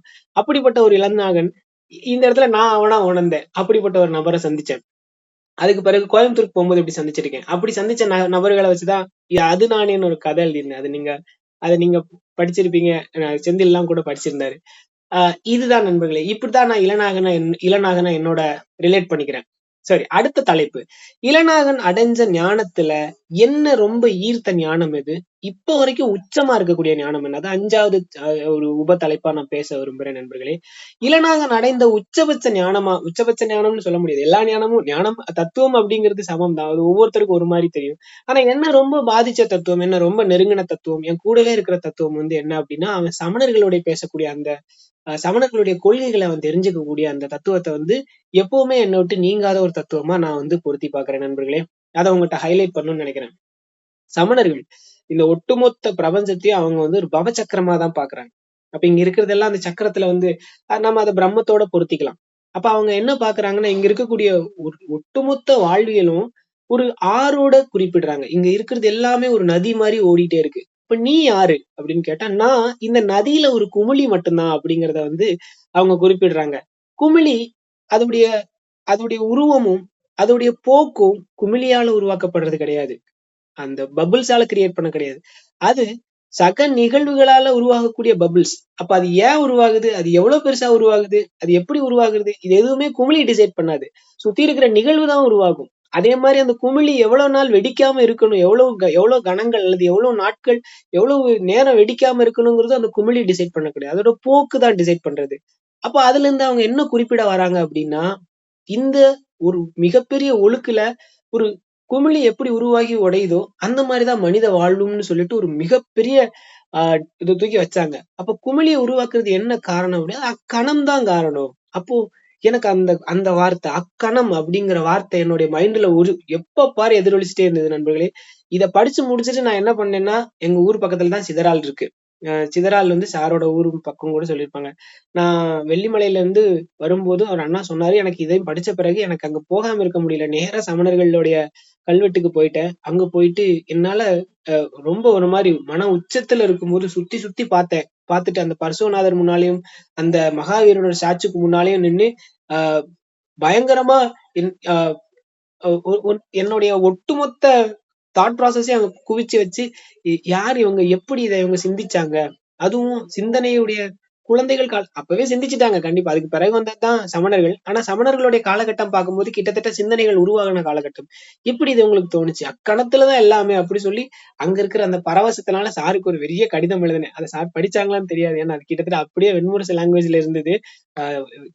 அன்புள்ள ஆசிரியரே, நான் இதுல தெரிஞ்சுக்கிட்டது என்னன்னா, அக்கணம் தான் வாழ்க்கை. இப்ப என் மைண்ட்ல ஓடுறது அக்கணம் அக்கணம் அக்கணம் மட்டும்தான். நான் இக்கணத்துல மட்டும் தான் வாழ்றேன்னு சொல்லிட்டு ஒரு பெரிய கடிதம் எழுதி அனுப்பி விட்டேன். சோ அது எனக்கு இளநாகன்ட்டு தவிர்க்க முடியாத ஒரு பாடமாக அமைஞ்சுது. பிற்பாடு இந்த ஒட்டுமொத்த உரையும் இன்னும் எனக்கு எவ்வளவு டைம் இருக்கு செந்தில் ப்ரோ? ஒரு 2 மினிட்ஸ்ல முடிச்சிடவா? ரொம்ப நேரம் எடுத்துக்கிட்டேனா? இல்ல நான் எடுத்துக்கலாம்ண்ணா. 3 வகை தான் இருக்கு. So you can take your own time. Okay. இந்த ஒட்டுமொத்த உரையிலையும் நான் என்ன தெரிஞ்சுக்கிட்டேன் அப்படின்னா, எப்படி நாம ஒரு வண்ணக்கடல் அப்படிங்கிற ஒரு நாவல் எடுத்துக்கிட்டோம்னா, அதை நான் எப்படி சிந்திக்கிறது, அந்த நாவல் எனக்கு என்ன தந்துச்சு. இப்ப நான் எடுத்தது ஒரு தலைப்பு மட்டும்தான், இளநாகனுடன் நான் அப்படிங்கிற ஒரு தலைப்பு மட்டும்தான். அப்ப எப்படி இளநாகனுடன் நான் எப்படி இளநாகன் பயணத்துல அவன் சில கதைகளை கேள்விப்படுறான். அந்த கதைகள் தான் மகாபாரத கதைகளா குறிப்பிடப்படுது. அப்ப அது தனி. மகாபாரத கதை அது தரக்கூடிய விஷன், அது தரக்கூடிய தத்துவங்கள் தனி.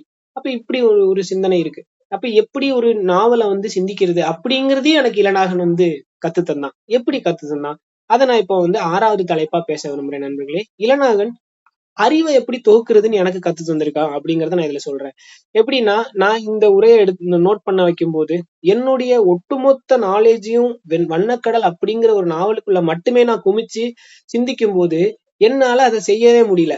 என்னால அதை எழுத முடியல. என்னோட நாலேஜை தொகுக்க முடியல. அப்ப இப்ப எனக்குள்ள இருக்கிற இளநாகன் என்ன சொல்றான்னா, நீ இதை செய்ய முடியாது, இப்படி செஞ்சனா நீ எழுதவே முடியாது, இவன் அங்க போறான் இங்க போறான், நம்மளால செய்ய முடியாது. அப்போ எப்படி நான் இந்த செயலை செய்யறது?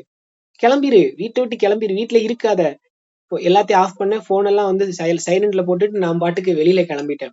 வெளியில கிளம்பி நான் பாட்டுக்கு நடந்து போறேன். போய் எங்க போறதுன்னு தெரியல. போயிட்டு ஒரு முள்ளுக்காட்டுக்குள்ள எல்லாம் எங்கெல்லாமோ சுத்திட்டு வர வழியில ஒரு அத்தை இருந்தாங்க, எங்க பக்கத்து வீட்டு அத்தை. அவங்ககிட்ட அத்தை நல்லா இருக்கீங்களான்னு கேட்டேன். அவங்க சரவணன் நல்லா இருக்கேன், மீன் குழம்பு வச்சிருக்கேன் சாப்பிடுறியா அப்படின்னு கேட்டாங்க. என்னத்த என்கிட்ட நீ கேட்கலாமான்னு சொன்னேன். சால மீன் குழம்பு வச்சு கொடுத்தாங்க நண்பர்களே. கொண்டு அதை சாப்பிட்டுட்டு உள்ள உட்கார்ந்தேன். அப்பதான் எனக்கு ஒரு இளநாகன் ஓ இதுதானடா நீ, இதுதான் இது அப்பதான் எனக்கு இது தொகுக்க முடிஞ்சுது. நான் எதை பேசணும் அப்படிங்கறத நான் முடிவு பண்ணேன். அப்ப இளநாகன் எனக்கு கத்து தரது இதுதான். நீ எதை தொகுக்க நினைக்கிற, நீ வாசிச்சுட்ட, நீ எதை தொகுக்க நினைக்கிற, இதுக்குள்ளே இருந்து தொகுக்காத, நீ வெளியில இருந்து பாரு, பி அன் அப்சர்வர். அப்படி இருந்தா மட்டும்தான் உன்னால துவக்க முடியும்னு நான் அவன்கிட்ட கத்துக்கிட்டேன். சோ இளநாகன் எனக்கு கத்துக் கொடுத்த ஒரு முக்கியமான பாடம் இதுவா நான் பாக்குறேன். அடுத்த கட்டம், மேற்கொண்டு இளநாகனுடைய பயணம் எங்க இருக்கு, அவனுடைய இலக்கு என்ன, அவனோட முடிவு என்ன, அவன் எதை நோக்கி பயணிக்கிறான், அதை அவன் முன்கூட்டியே சொல்லிட்டான். இளநாகனுடைய பயணம் எதை நோக்கியும் இல்ல, அது ஒரு பயணம், அது தொடர்ந்த பயணம் போய்கிட்டே இருக்குது. அப்ப அஸ்தினபுரி தான் அவனோட இலக்கா அப்படின்னு கேட்டா, அஸ்தினபுரி தற்காலிக இலக்கு, அது நிரந்தர இலக்கு கிடையாது. அப்போ இளநாகனுடைய பயணம் எப்படி இருக்குன்னு கேட்டா அது தொடர்ந்துகிட்டே தான் இருக்கும். எது வரைக்கும் தொடரும்? அவன் மூச்சு இருக்கிற வரைக்கும் அவனுடைய பயணம் தொடர்ந்துகிட்டே தான் இருக்கும். ஏன்னா இந்த நிலம் அப்பேற்பட்டது. இதை நான் வந்து 7வது டாபிக்கா நான் முன் வைக்கிறேன். அடுத்தது 8வது டாபிக், நிலம் நமக்கு தரக்கூடிய பரவசம்.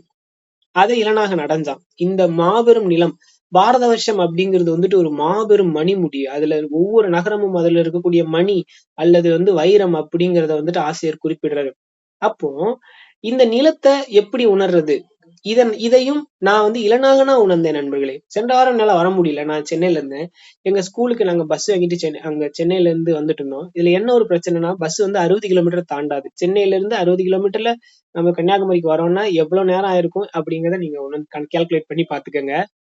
ஒவ்வொரு இடத்துலயும் ஒரு கிட்டத்தட்ட ஒரு 60 கிலோமீட்டர்ல நிறுத்தி, ஏதோ ஒரு காட்டுக்குள்ளேயோ எங்கேயோ ஒரு இடத்துல டீ கடையில நிறுத்தி இறங்கும் போது எனக்குள்ள வந்த பரவசத்தை என்னால சொல்லவே முடியல நண்பர்களே.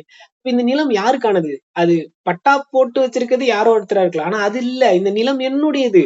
இங்க இருக்கக்கூடிய அத்தனை அழகும் என்னுடையது. அப்போ இதுதான் எனக்கு இளநாகன் கத்து கொடுத்தது. நீ நீ யார்? நீ இந்த நிலம் உன் பேர்ல இருக்கணுமா? கிடையாது. இந்த மொமெண்ட்ல அது உனக்கு சந்தோஷத்தை தருது இல்லையா? அப்ப இந்த நிலம் என்னுடையது. இந்த ஒட்டுமொத்த இந்தியாவும் என்னுடையதுதான். அப்படி இந்த ஒட்டுமொத்த உலகே என்னுடையதுன்னு கூட நான் சொல்லுவேன். ஏன்னா நீங்க போட்டு வச்சதுதானே பார்டர், என்னோட சிந்தனைக்கு பார்டர். நான் ஒரு பறவை இல்லையா? அதுதான் இளநாகன் எனக்கு கத்து கொடுத்தேன். நான் ஒரு பறவை. நான் பறந்துகிட்டே இருப்பேன். நாலேஜுக்காக நான் பறந்துகிட்டே இருப்பேன். இந்த நிலத்துக்காக. இந்த நிலம் எனக்கு தரக்கூடிய பரவசம் அத்தனை அத்தனை பெரிது. ஏன்னா நான் இங்க பிறந்துட்டேன். நான் ஒரு உயிரினம். நான் வந்து சிந்திக்கிற ஒரு உயிரினம். நான் இதை அப்படியே ரசிச்சு இந்தியா ஃபுல்லா சுத்துவேன். இதுதான் நண்பர்களே இளநாகன் எனக்கு வந்து கத்து கொடுத்த இன்னொரு முக்கியமான பாடமா நான் பாக்குறேன். இது 9வது சப்டைட்டில். இளநாகன் வந்து என்னை எப்படி ஒரு ஒரு பயணியா இந்த நிலத்தின் மேலே இந்த நிலம் தரக்கூடிய பரவசத்தை எனக்கு கொடுத்ததை நான் 9வதா பேசுறேன். 10வதா வந்துட்டு நான் சொல்ல விரும்புறது என்ன அப்படின்னா, வண்ணக்கடல் ஒட்டுமொத்தமா நான் இப்போ தொகுத்து முடிச்சிடறேன் நண்பர்களே. என்னோட உரைய 20 நிமிஷம் தாண்டிருச்சு. சோ இந்த வண்ணக்கடல் ஒட்டுமொத்தமா சரவணன் அப்படின்ற ஒரு கேரக்டருக்குள்ள எப்படி மாறுச்சு, அதுல இளநாகனுடைய பங்கு என்ன அப்படிங்கறது கிட்டத்தட்ட 9 தலைப்பா பேசிட்டேன் நானு. 10வது தலைப்பு அந்த வண்ணக்கடல் எனக்குள்ள என்ன கொடுத்துச்சு அப்படின்னா, நான் சிம்பிளா இந்த புத்தகத்துல இருக்கக்கூடிய ஒரு ஒரு எடுத்துக்காட்டையும் நான் சொல்றேன். என்ன அப்படின்னா, இந்த ஒட்டுமொத்த அறிவு களஞ்சியமும் கிட்டத்தட்ட ஒரு பெருங்கடல்ல இருக்கக்கூடிய மீன்கள் மாதிரி. இது எல்லாத்தையும் நம்மளால வந்துட்டு ஒரே கணம் நினைச்சு கூட பார்க்க முடியாத அளவுக்கு பிரம்மாண்டமான ஒரு நாலேஜை தான் இது வந்து முன்வைக்குது. அப்போ இதுல நீ வந்து ஒரு துளியை நீ பார்த்துட்டா கூட உன்னுடைய ஒட்டுமொத்த லைஃப் சாட்டிஸ்ஃபைடு. அப்ப இதை நான் எப்படி அணுகிறது? அப்ப எப்படி அணுகிறதுன்னா, தர்க்கம்ங்கிற வலையை வீசி அதுல கிடைக்குது. அது தார்மீகத்துல பேசுறாங்க. தர்க்கம்ங்கிற வலையை வீசி அதுல எது கிடைக்குதோ அதுதான் உனக்கானது அப்படிங்கறத அவங்க வந்து சொல்றாங்க. அப்ப இந்த தர்க்கம்ங்கிற வலையை வீசணும். அப்ப அது எங்க நான் தர்க்கம் பண்றது? முதல்ல என்னுள்ளே நான் தர்க்கம் பண்ணிக்கன்னு நினைக்கிறேன். அதுக்கு பிறகு என்னிலிருந்து என் மாதிரி சிந்திக்கக்கூடிய என் நண்பர்கள் கூட தர்க்கம் பண்ணணும்னு நினைக்கிறேன். அப்படி நான் தர்க்கம் பண்ணி கிடைக்கக்கூடிய நாலேஜ் என்ன வந்து இந்த ஒட்டுமொத்த பிரபஞ்சத்திலையும் நீ ஒரு பகுதி தான், நீ ஒரு புள்ளி தான், அந்த புள்ளியிலும் புள்ளிதான் நீ அப்படிங்கறத அது புரிய வச்சிருச்சுன்னா, அந்த ஞானம் தான் எனக்கு ரொம்ப முக்கியமான ஞானம்னு பாக்குறேன். சோ இது ஒட்டுமொத்தமா வண்ணக்கடல் தந்துருச்சுன்னு நான் சொல்லல.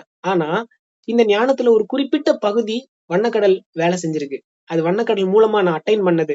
அதனால வண்ணக்கடல் என்னுடைய தனிப்பட்ட ஒரு சிந்தனை போக்குலையும், என்னுடைய தனிப்பட்ட பயணத்திலையும், என்னுடைய தனிப்பட்ட வளர்ச்சியிலையும் ஒரு குறிப்பிடத்தகுந்த பங்காற்றி இருக்குது அப்படிங்கிறத நான் குறிப்பிட நண்பர்களே. சோ நான் 10 தலைப்புல எனக்கு கொடுத்த உரைய நான் வந்து முடிச்சிட்டேன்.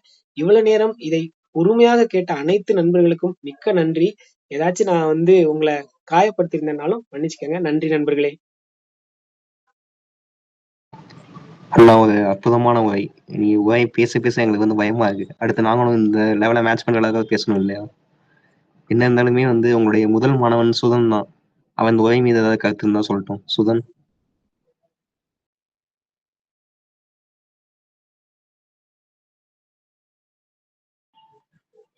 அன்பா சுதன், பேசல நீ? ஸ்ரீ, நீ ஏதாவது சொல்றியா? ரொம்ப நல்லா இருந்துச்சுண்ணா. நீங்க பேசுனது அப்படி பாட்டா வந்து பிரிச்சு பேசுனது ரொம்ப நல்லா இருந்துச்சு. இதுல இருந்து நான் என் உரைக்கு வந்து இந்த மாதிரி பேசலாமா ஒரு ஃபார்மேட்டும் நான் ரெடிக்கலான்.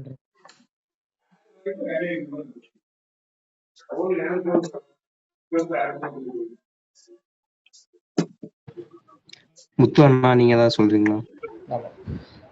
ஆக்சுவலாக 2 நாளுக்கு முன்னாடி இவர்கிட்ட சரவணன்ட்ட பேசும்போது நான் இன்னும் ரெடியே ஆகலை அப்படின்னது. ஆனால் இதை அவர் பேசினதை கேட்டா அப்படி என்ன சொல்ல ரொம்ப அழகாக பேசியிருக்காங்க. அவ்வளோ பிரமாதமாக இருக்குது. ஸோ எப்படி தொகுக்கணும் இதெல்லாம் நம்ம லேர்ன் பண்ணிக்கலாம் அப்படின்னு தான் எனக்கு தோணுச்சு. அதனால இப்போது அவருக்கு என்ன ஃபீல் ஆச்சு இதை வந்து ரொம்ப அழகாக சொன்னார். இந்த தலைப்பு வந்து கொஞ்சம் சேலஞ்சிங்கான தலைப்பு தான். அது சொன்ன மாதிரி ஃபேக்டாக பேசியிருந்தா அது கொஞ்சம் இதாக இருக்கும். அது இல்லாமல் ஒரு அகப்பயணம், புறப்பயணம், அப்புறம் இதில் என்னென்னலாம் சப்போர்ட்டிவ் எல்லாத்தையும் வச்சு பேசினது ரொம்ப நல்லா இருந்துச்சு. அதுக்கப்புறம் நான் ஒன்று ஆட் பண்ண விரும்புவேன். இதில் முன்னுரையிலே ஜெயமோகன் எழுதியிருப்பாரு சார். அவங்க இந்த வண்ணக்கடல்ல தான் தன்னோட இருப்பை உணர்வேன் அப்படிங்கிற மாதிரி சொல்லியிருப்பாங்க. கிட்டத்தட்ட இளநாகன்கிறதே ஜெயமோகன் தான், அவரோட பயணமும் சேர்ந்து அப்படிங்கிற மாதிரி தான் முன்னுரையில் இருக்கும். கிட்டத்தட்ட அவர் நம்ம இலக்கியவாதிகள் எல்லாருமே அந்த மாதிரி தான் அப்படின்னு சொன்னது ரொம்ப நல்லா இருந்துச்சு. தேங்க்ஸ் சோனு. நன்றி. அண்ணா அதெல்லாம் நம்பாதீங்க. இதை பார்த்தா உங்களுக்கு இப்போ 2 நாளைக்கு முன்னாடி ப்ரிப்பேர் பண்ண வர மாதிரி தெரியுதா? தலைப்பு கொடுக்கும்போதே ஃபுல்லாக எழுதி வச்சாச்சு. சும்மா நடிப்புக்காக சொல்லிட்டு இருக்கேன் நான் ப்ரிப்பேர் பண்ண அது இதுன்ட்டு. இல்ல இந்த 2 நாளே அவருக்கு அதிகம் நினைக்கிறேன். அவர் வந்து இப்போ ஒரு தலைப்பு கொடுத்தாலே பேசிடுவாருன்னு நினைக்கிறேன். அண்ணா மன்னிச்சுக்கோங்க, நான் வந்து அண்ணனை வந்து கொஞ்சம் குறைவா மதிப்பிட்டுட்டேன். அண்ணா சரவணன் ப்ரோ, நீங்க ஏதோ நான் எது ஃபர்ஸ்ட் பேசணும்னு சொல்லிட்டு ஒரு பாயிண்ட் இருக்கு பின்னாடி சொல்றேன்னு சொன்னீங்க. அந்த பாயிண்ட் சொல்றீங்களா? எப்படி சொன்னேன்னா ஸ்டார்டிங்ல நான் முதல்ல கேட்டதுக்கு வந்து ஒரு காரணம் இருக்கு நண்பர்களே. நான் வந்து கடைசியா சொல்றேன்னு சொன்னீங்க. ஆனா இன்னும் சொல்லல அதை. அது எதுக்காக நான் சொல்லிடுறேன். நான் என்ன யோசிச்சேன்னா, நான் வந்துட்டு நண்பர்கள் எல்லாருமே வந்து உரையை தொகுக்கணும்னு சொல்லி நீங்க சொல்லியிருந்தீங்க. அப்போ என்னுடைய தொகுப்பு வந்து சரிதானா? ஏன்னா எனக்கு தெரியல. நீங்க நாவலை தொகுக்கணும்னு சொல்லிட்டீங்க. நமக்கு காவிய முகாம்ல ஒரு அனுபவம் கிடைச்சிருந்துச்சு இல்லையா? நம்ம இப்படி பேசக்கூடாதுங்கிற ஒரு அனுபவம் கிடைச்சிருந்துச்சு. எப்படி பேசணுங்கிற அனுபவம் கொஞ்சம் கிடைச்சிருந்துச்சு. சோ அதனால என்னால மத்த நண்பர்கள் பேசும்போது ஐயோ நம்ம இப்படி பண்ணலையோ அப்படிங்கிற ஒரு சிறு பதட்டம் உண்டாயிருமோங்கிற ஒரு இதுதான். அதுக்கு பிறகு நானே கொஞ்சம் தைரியம் உண்டாயிட்டேன். சரி ஓகே, உனக்கு என்ன தோணுதோ பேசு. இலக்கியம் பண்றது அதுதானே. தனிப்பட்ட மனிதர்களுடைய மனதில் எது உண்டாக்குதோ அதுதானே, என்ன உண்டாக்குதோ அதானே இலக்கியம். அதனால வரது வரட்டும்னு சொல்லி நான் மனசை உறுதியாக்கிட்டு தான் வந்தேன். அதனாலதான் அக்கா நீங்களே பேசுங்கக்கான்னு சொல்லிட்டேன்.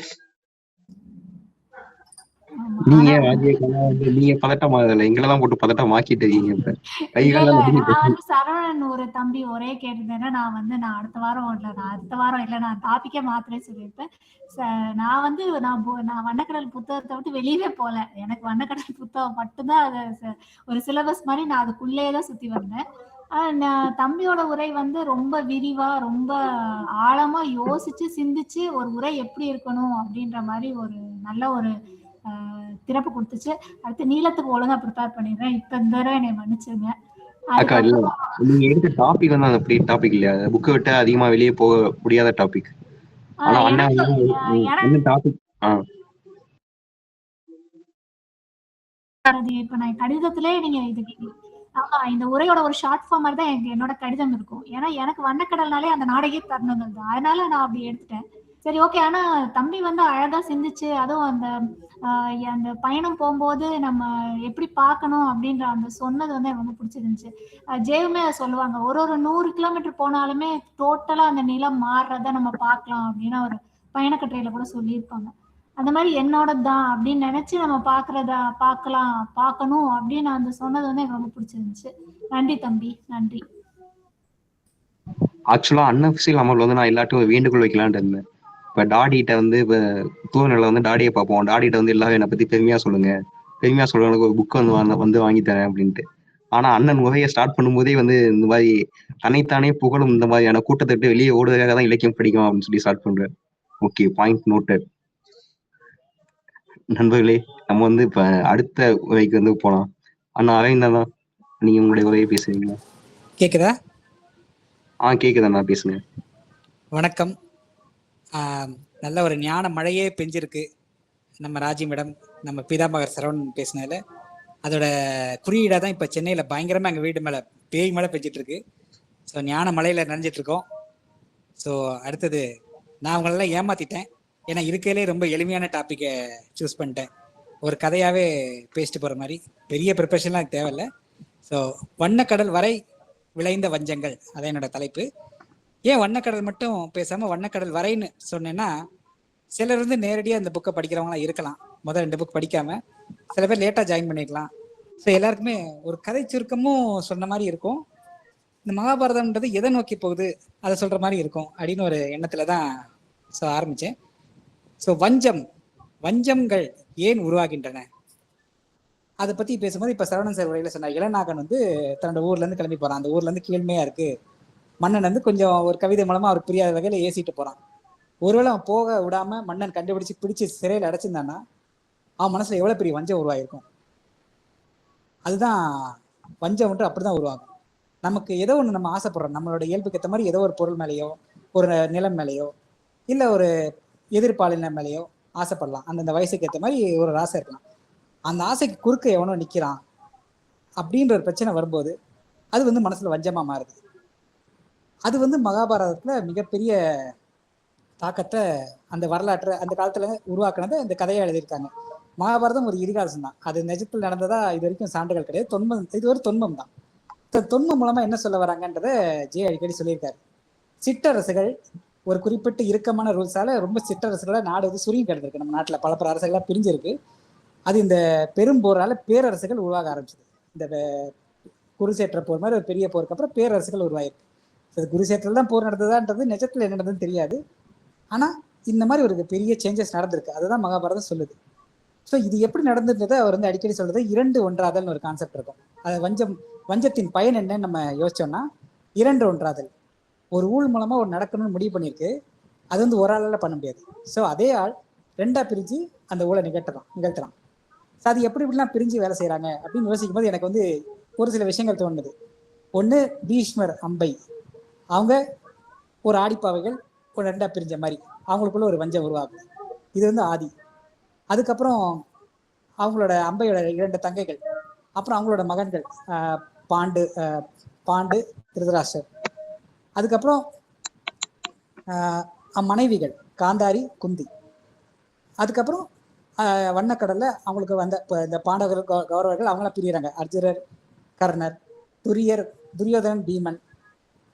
கர்ணர் வந்து மல்டி டேலண்டட், அவர் எல்லாருக்கூடையுமே வஞ்ச இது ஆடிப்பாவே ஆவார். பீமன் கூட அவரால் கதை போரும் போட முடியும், தர்மடவர் அறத்துல மிஞ்சவும் முடியும். அவர் வந்து வேற லெவல் மனுஷன். அதுக்கப்புறம் அந்த மாதிரி எப்படிலாம் யக்ஞசேனன், துரோணர், இந்த மாதிரி 2 பிரிந்து ஒன்னாகிறாங்க. அது எப்படின்றத பத்தி தான் நம்ம பேச போறோம் வஞ்சங்கள். ஸோ அது வந்து முரண் இயக்கம்னு ஜே அடிக்கடி சொல்லுவாரு. அது மாதிரி பல விதங்கள் அதை சொல்லிட்டு போகலாம். 2ஆகி ஒன்னாதல், பலவாகி ஒன்றாதல். ஆனா பல விஷயங்கள் சேர்ந்து ஒரு குறிப்பிட்ட ஊழின் நோக்கத்தை நிறைவேற்றுகின்றன. அது ஒரு வரலாற்றை ஒரு சேஞ்சாக இருக்கலாம், நடந்த சேஞ்ச். பெரிய சிற்றரசுகள் பேரரசுலாவது இப்போ உலகம் இன்னும் ஒற்றை குடியரசு நோக்கி போற மாதிரி தெரியுது. அதெல்லாம் பத்தி கடைசியில பேசுவோம். ஸோ இந்த வஞ்சத்தின் மூலம் என்ன, மகாபாரதத்துல எது போரை உருவாக்குச்சு? முதல் பிரச்சனை பீஷ்மருக்கு அம்பைக்கும் நடந்தது. அவர் வந்து துறவு போன முதல்ல அவரை ஃபோர்ஸ் பண்ணது வந்து இவரோட அச்சத்தின் மீது அது இச்சையின் கொடி ஏறியது, அறத்தின் மீது இச்சையின் கொடி ஏறியதுன்னு முதல்ல சொல்லியிருப்போம். சந்தன் மகாராஜா தேவையில்லாத ஒரு காதல் பண்றாரு. அவருக்கு ஏற்கனவே மகன் இருக்கிறான், கங்கை மூலமா ஒரு மகன் இருக்கிறான். அவன் நல்ல ஆட்சியை நல்லா பாதுகாக்க, நாட்டை பாதுகாக்கிற பெரிய வீரன் இருக்கிறான், பீஷ்மர் இருக்காரு. ஆனா அதை மீறி இன்னொரு பெண் மேல தேவையில்லாம, அதுவும் சத்திரிய பெண்ல மீனவ பெண் மேல காதல் இருக்காரு. சத்திரியன் வந்து யாரை வேணாலும் காதலிக்கலாம், அவன் வந்து எத்தனை பெண்கள் வேணாலும் கல்யாணம் பண்ணலாம். ஏன்னா அப்பதான் அந்த குலம் நீடிக்கும். அதாவது ஆயிரக்கணக்கான நியாயங்கள் சொல்லிட்டு போகலாம்.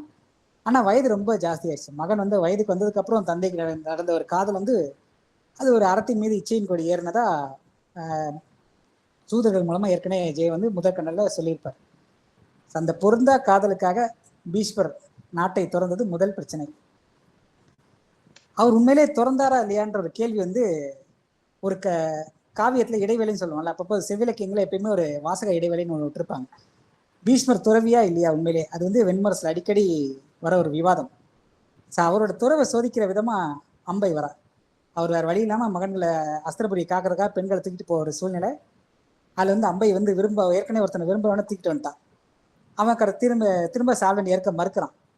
வந்து பீஷ்மர் வந்து காதலை சொல்றா. அவரால் அந்த துறவை வந்து கைவிட முடியல. ஆனா அந்த கைவிட முடியாத ஒரு விஷயத்த அவர்கிட்ட வந்து கனிவா சொல்லிட்டே இருந்தவர் திடீர்னு ஒரு ஏளன பார்வையை வீசுறார். அதுதான் மிகப்பெரிய வஞ்சம். அவன் மேலே அம்பைக்கு அவர் மேலே உருவாச்சு. அவர் எவ்வளோ பெரிய இரவா வதம் வாங்கினாலும் அவர் எவ்வளோ ஜென்மம் எடுத்தாலும் நான் கொன்னே தீர்வேன்ற ஒரு வஞ்சத்தை அவன் மனசில் உருவாக்கினது இது இந்த பீஷ்மர் செய்த ஒரு ஏளன புன்னகை. அது முதற்கடனில் ஒரு அழகான பகுதி, வாசிக்காதவங்க வாசிச்சு பாருங்கள், அருமையான ஒரு சாப்டர் அது. அங்கேருந்து ஆரம்பித்து அவன் வந்து சிகண்டியை பெறுறான். சிகண்டிக்கே பீஷ்மர் ஆயுத கலையெல்லாம் சொல்லித்தர ஒரு தருணம்லாம் வரும், அதெல்லாம் அழகாக இருக்கும். அதுக்கப்புறம் பீஷ்மர் உண்மையிலே துறவியா இல்லையான்றதுக்கு இன்னொரு பகுதி வரும், ஆடி நிழல்னு ஒரு பகுதியில் சொல்லியிருப்பாங்க. பீஷ்மர் யாருடைய அடுத்த பிறவி மாதிரி தெரியாது, அவரோட முற்பிறவி எதுன்னு கேட்கும்போது யயாதின்றாங்க. பீஷ்மர் வந்து தந்தைக்காக நான் எல்லாத்தையுமே திறந்தவர், நாடு குடும்பம் மேரேஜ் எல்லாத்தையும் திறந்தவர். யயாதி வந்து நாட்டுக்காக 2 மனைவியரை கல்யாணம் பண்ணி ஒரு மனைவி ஏமாற்றி இன்னொரு மனைவியிட்ட குழந்தை ரகசியமாக வச்சு குழந்தை பெற்றுக்கிட்டார். தேவயானி ஏமாற்றி சமஷ்டியை கூட வச்சுக்கிட்டு குழந்தை பெற்றுக்கிட்டார்.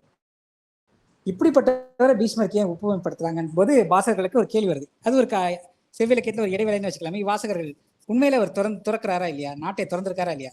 அவரும் அஸ்திரம்புரி விட்டு எங்கெங்கேயோ போறாரு, ஆனால் திரும்ப வந்துடுறாரு. ஏன் நாடு இப்போ அவருக்கு வந்து நாட்டுக்கு அவருக்கு வந்து எந்த பதவியும் இல்லைன்னு தெரிஞ்சு போச்சு, ஏன் திரும்ப போயிட்டு வர்றாரு? அந்த கேள்வி இருந்துகிட்டே இருக்கு. அவருக்கு வந்து அஸ்திரம்புரி போல ஒரு விருப்பம் இருக்கா இல்லையா? அது மாதிரி இந்த வண்ணக்கடலில் ஒரு சீன் வரும், அவர்கிட்ட எல்லாருமே ஆசீர்வாதம் வாங்க வராங்க. துரியோதன் எல்லாரும் பீமன்லாம் இப்போ ஃப்ரெண்டாக இருக்கும்போது நண்பர்களாக இருக்கும்போது ஆசீர்வாதம் வரும்போது ஒரு பாம்பு அந்த ஆயுத கடங்குலேருந்து தப்பிச்சு விடும். திடீர்னு அவங்க எதிர்பார்க்காத நேரத்தில் வந்து சீறி போகும். அது ஒரு தர்க்கத்தை கற்பனை மிஞ்சிற ஒரு தருணம் அப்படின்னு மாதிரி ஒரு எதிர்பார்க்காத சமயத்தில் ஊழ் தன்னோட வேலையை காமிச்சது மாதிரி ஜெய சொல்றாரு. எனக்கு ஒரு வாசகனா எனக்கு தோணுன விஷயம், அதுவும் பீஷ்மர் மனசுல இருக்க ஒரு வஞ்சத்தோட வெளிப்பாடோ. ஏன்னா நமக்குரிய நாடு, நம்ம இவ்வளோ கஷ்டப்பட்டு பாதுகாக்கிறோம், இவனுங்க ஈஸியாக தட்டிட்டு போயிடுறாங்க, வெறும் சத்திரிய பிறப்புன்ற பேரை வச்சு தட்டிட்டு போயிடுறாங்கன்னு ஒரு எண்ணம் இருக்குதோ. ஏன்னா ஒரு துறவியா இல்லை, திரும்ப வந்துட்டே இருக்காரு, அவங்கள கூப்பிட்றாங்க இதை சாக்கு வச்சு வந்துட்டே இருக்காரு. ஸோ அவர் உண்மையிலே திறந்துட்டாரா இல்லையா? அது ஒரு இந்த சோதனை வந்து வெண்மரசு ஃபுல்லாக வந்துகிட்டே இருக்க போது. ஸோ இது ரொம்ப முக்கியமான விஷயம். அடுத்தப்புறம் பீஷ்மரோட தங்கைகள், இல்லை அம்பையோட தங்கைகள். பீஷ்மர் கடத்தி வந்தது 3 பேர் காசி இளவரசிகள், அம்பை, அம்பாலிகை, அப்புறம் பாண்டுவோட ஒரு வைஃப் அம்பிகை அம்பாலிகை. கரெக்ட், நன்றி. அம்பை, அம்பிகை, அம்பாலிகை. அம்பிகைக்கு அம்பாலிகைக்கும் ஒரு நல்ல பெண் மகன்கள் கிடைக்கல. ஒருத்தனுக்கு வந்து பார்வையற்றவர், இன்னொருத்தனுக்கு கொஞ்சம் வெளிரிய மகன் பிறக்கிறாங்க. ஆனால் இருவருக்குமே ராஜ்யம் வேண்டும். அந்த தாழ்வு மனப்பான்மையை, சரியான மகன் பிறக்கலைன்ற தாழ்வு மனப்பான்மையை விதவிதமாக வெளிப்படுத்திட்டே இருப்பாங்க. மழைப்பாடல்ல அது அழகாக படிச்சிருப்பீங்க. மகன்களை வந்து ஒரு பக்கம் கேவலமாக பேசுவாங்க, ஒருத்தர் பிரிஞ்சிருப்பாங்க. விதுரர் வந்து பாடாப்படுத்துவாங்க. 2 பேருக்குள்ள ஒற்றுமையை ஏற்படுத்த விதுரர் எவ்வளோ போராடுவார். கடைசியில் அந்த அம்பிகையோட குணம் வந்து திருதராஷ்டிரருக்கு மனசில் வஞ்சமாக ஆகிடும். எனக்கு கண்ணு தெரியலன்றக்கா நாடு கொடுக்க மாட்டீங்களா, தன்னோட முரட்டத்தனத்தை யூஸ் பண்ணி தூண்களை உடைக்கிறது, பீஷ்மர் போர் கலைக்கிறது அப்படிலாம் பண்ணிட்டு இருப்பாரு. இன்னொரு பக்கம் பாண்டு எதுவுமே புரியாமல் இருப்பார். ஆனால் அம்பாலிகையின் அந்த வஞ்சம் அவர் மேலே இறக்க அவள் எவ்வளோ முயற்சி பண்ணிகிட்டே இருப்பாள். அதுக்கப்புறம் விதுரர் பீஷ்மர்லாம் கொஞ்சமாக சொல்லி கொடுத்து திருதராஷ்டிரர் பக்குவப்படுத்துவாங்க. ஆனால் அந்த வஞ்சம் அழியவில்லை. அந்த வஞ்சம் அவங்களோட புதல்வர்கிட்ட கடத்தப்பட்டது. அதுக்கப்புறம் எல்லாம் முடிஞ்சதுக்கப்புறம் பாண்டி இறந்ததுக்கப்புறம் அம்பை அம்பாலிகளும் ஒன்று சேர்ந்து காட்டுக்கு போகிறாங்க. அது ஆனால் அந்த அவங்களோட வேலை முடிஞ்சிச்சு. கரெக்டாக வஞ்சத்தை வந்து கீழே அடுத்தடுத்த தலைமுறைக்கு பரப்பிட்டு போயிடுறாங்க. அதனால இவங்க நல்லவங்க ஆயிட்டாங்கன்றது சொல்ல முடியாது, அவங்களோட வேலையை முடிச்சுட்டு போயிட்டாங்க, அவ்வளோதான் சொல்ல முடியும். ஸோ திருதராஷ்டிரர் பாண்டியிடம் வஞ்சம் இருக்குதா இல்லையா, அது ஒரு வாசக இடைவெளியா ஜெய விட்டுட்டு போயிருக்காரு. ஏன்னா பாண்டுக்கு வந்து நாட்டை வந்து விட்டுட்டு போயிட்டாரு. ஆனால் தன்னுடைய குழந்தை பிறக்கலன்றது வருத்தத்தை வந்து வேற விதமாக அந்த 5 புதல்வர்களை தூக்கி தோல்மலை சுமந்து போகிற அந்த நாடகிய தருணங்கள் பயங்கர சென்டிமெண்டலாக இருக்கும். அதுவும் ஒரு வஞ்சத்தின் வெளிப்பாடாக மனசில் ஒரு வருத்தம், நமக்கு குழந்தை பிறக்கலே இந்த வருத்தம் இருக்குதோ, அது ஒரு தோணிக்கிட்டே இருக்கும். அதுக்கப்புறம் குந்திக்கும் காந்தாரிக்கும் இருக்கிற விஷயம், இது வந்து பீஷ்மர் அடிக்கடி சொல்லுவார். அவர் பயணம் செஞ்சுட்டு வரும்போதெல்லாம் சொல்லுவார், இந்த உலகத்துல வந்து உலகம் மாறிட்டு இருக்கு, நம்ம சத்திரியர்கள் ஒரே அரச குடும்பத்தோட நாட்டை ஆண்டுகிட்டே இருக்கலாம், மற்றவங்களாம் என்ன திறமை இருந்தாலும் வந்து அரசர் ஆக முடியுன்ற கான்செப்ட் மாறிக்கிட்டே இருக்கு. ஏன்னா புதுசாக அரசர்கள் உருவாகுது, சத்திரியர்கள்ன்ற கான்செப்டே உடைச்சி ஒரு எரியிற அளவுக்கு அசுரர்கள் உருவாகிறாங்க. கடல்லேருந்து புதுசாக கடலை நம்பி கடற்கரையில் அந்த கப்பல்களை வச்சு பெரிய செல்வங்களோட யாதவ அரசுகள் போன்ற புது அரசுகள்லாம் உருவாகிட்டு இருக்கு. அதனால மிகப்பெரிய மாற்றங்கள் உருவாக்குவது பீஷ்மர் அடிக்கடி சொல்லிட்டே இருப்பார். ஸோ அதோட ஒரு கருவியாக தான் குந்தி வராங்க யாதவ நிலத்துலேருந்து. இன்னொரு பக்கம் காந்தார நிலத்துலேருந்து காந்தாரி வராங்க. ஸோ குந்தி வந்து எப்படி தன்னோட தந்தைகிட்டேருந்து வளர்ப்பு தந்தைக்கு மாறுறாங்க, எப்படியெல்லாம் அவங்க சூஸ் பண்ணுறாங்கன்னு பாருங்கள். நான் வளரணும், நான் ஒரு யாதவண்டை, எனக்கு வந்து எல்லா உரிமையும் இருக்குது, நான் யார் கூட வேணாலும் உறவு வச்சுப்பேன், எப்போ மகன் வேணாலும் பெற்றுப்பேன்னு இருக்கிறாங்க. அது வந்து மூத்த மகன், என்னோட எந்த மகனும் எந்த முறைப்படி பிறந்தாலும் நான் பறைசாற்றுவேன்ற ஒரு பெரிய ஆசையோடு வந்திருக்காங்க. ஆனால் அவங்க வந்து தந்தையை தேர்ந்தெடுத்த விதம், பாண்டுவை தேர்ந்தெடுத்துக்காங்க, கம்சன் விட்டுட்டு பாண்டுவை சூஸ் பண்ணாங்க. எல்லாத்துலேயும் அவரோட பெரிய பிளான் இருக்குது, அவரோட ஆசை இருக்குது. அந்த ஆசை எப்பப்பெல்லாம் மீறப்படுது அப்பெல்லாம் ஒரு வஞ்சமாக மாறுது. இன்னொரு பக்கம் காந்தாரி வந்து ரொம்ப அமைதியானவராக நம்ம மனசில் இருப்பாங்க. ஆனால் அங்கே பார்த்தீங்கன்னா ஜெய் வந்து மலைப்பாடலில் காமிச்சிருப்பாரு, அவரும் சகுனியும் வந்து காந்தாரத்தில் குதிரை ஓட்டிட்டு இருப்பாங்க. சகுனியோட அவங்க வேகமாக குதிரை ஓட்டுவாங்க.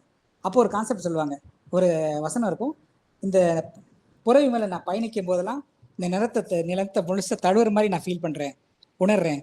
ஒரு தாய் வந்து மகனை எத்தனை தடவை தழுவினாலும் எப்படி மனசுல ஒரு போதாமை இருக்குமோ அதே மாதிரி எனக்கு உணருது அப்படின்னு ஒரு ஃபீல் ஆகுதுன்னு சொல்லுவாங்க. அந்த அளவுக்கு அவங்களுக்கு வந்து நிலத்தின் மேலே ஆசை இருக்குது. அந்த ஆசையை வந்து காமிச்சிருக்காங்க. அவருக்கு வந்து எத்தனை தடவை நிலத்தை எவ்வளோ அடைஞ்சாலும் அவங்களுக்கு திருப்தி இருக்க போகிறதில்ல அப்படின்னு ஒரு ஆசை வந்து சின்ன வயசுல காந்தாரி மனசில் இருந்திருக்கு. அது வந்து திருதராஷ்டிர அந்த நாடு வந்து சத்திரிய நாடு கிடையாது, குந்தியோட நாடும் சத்திரிய நாடு கிடையாது, யாதவன் தான்.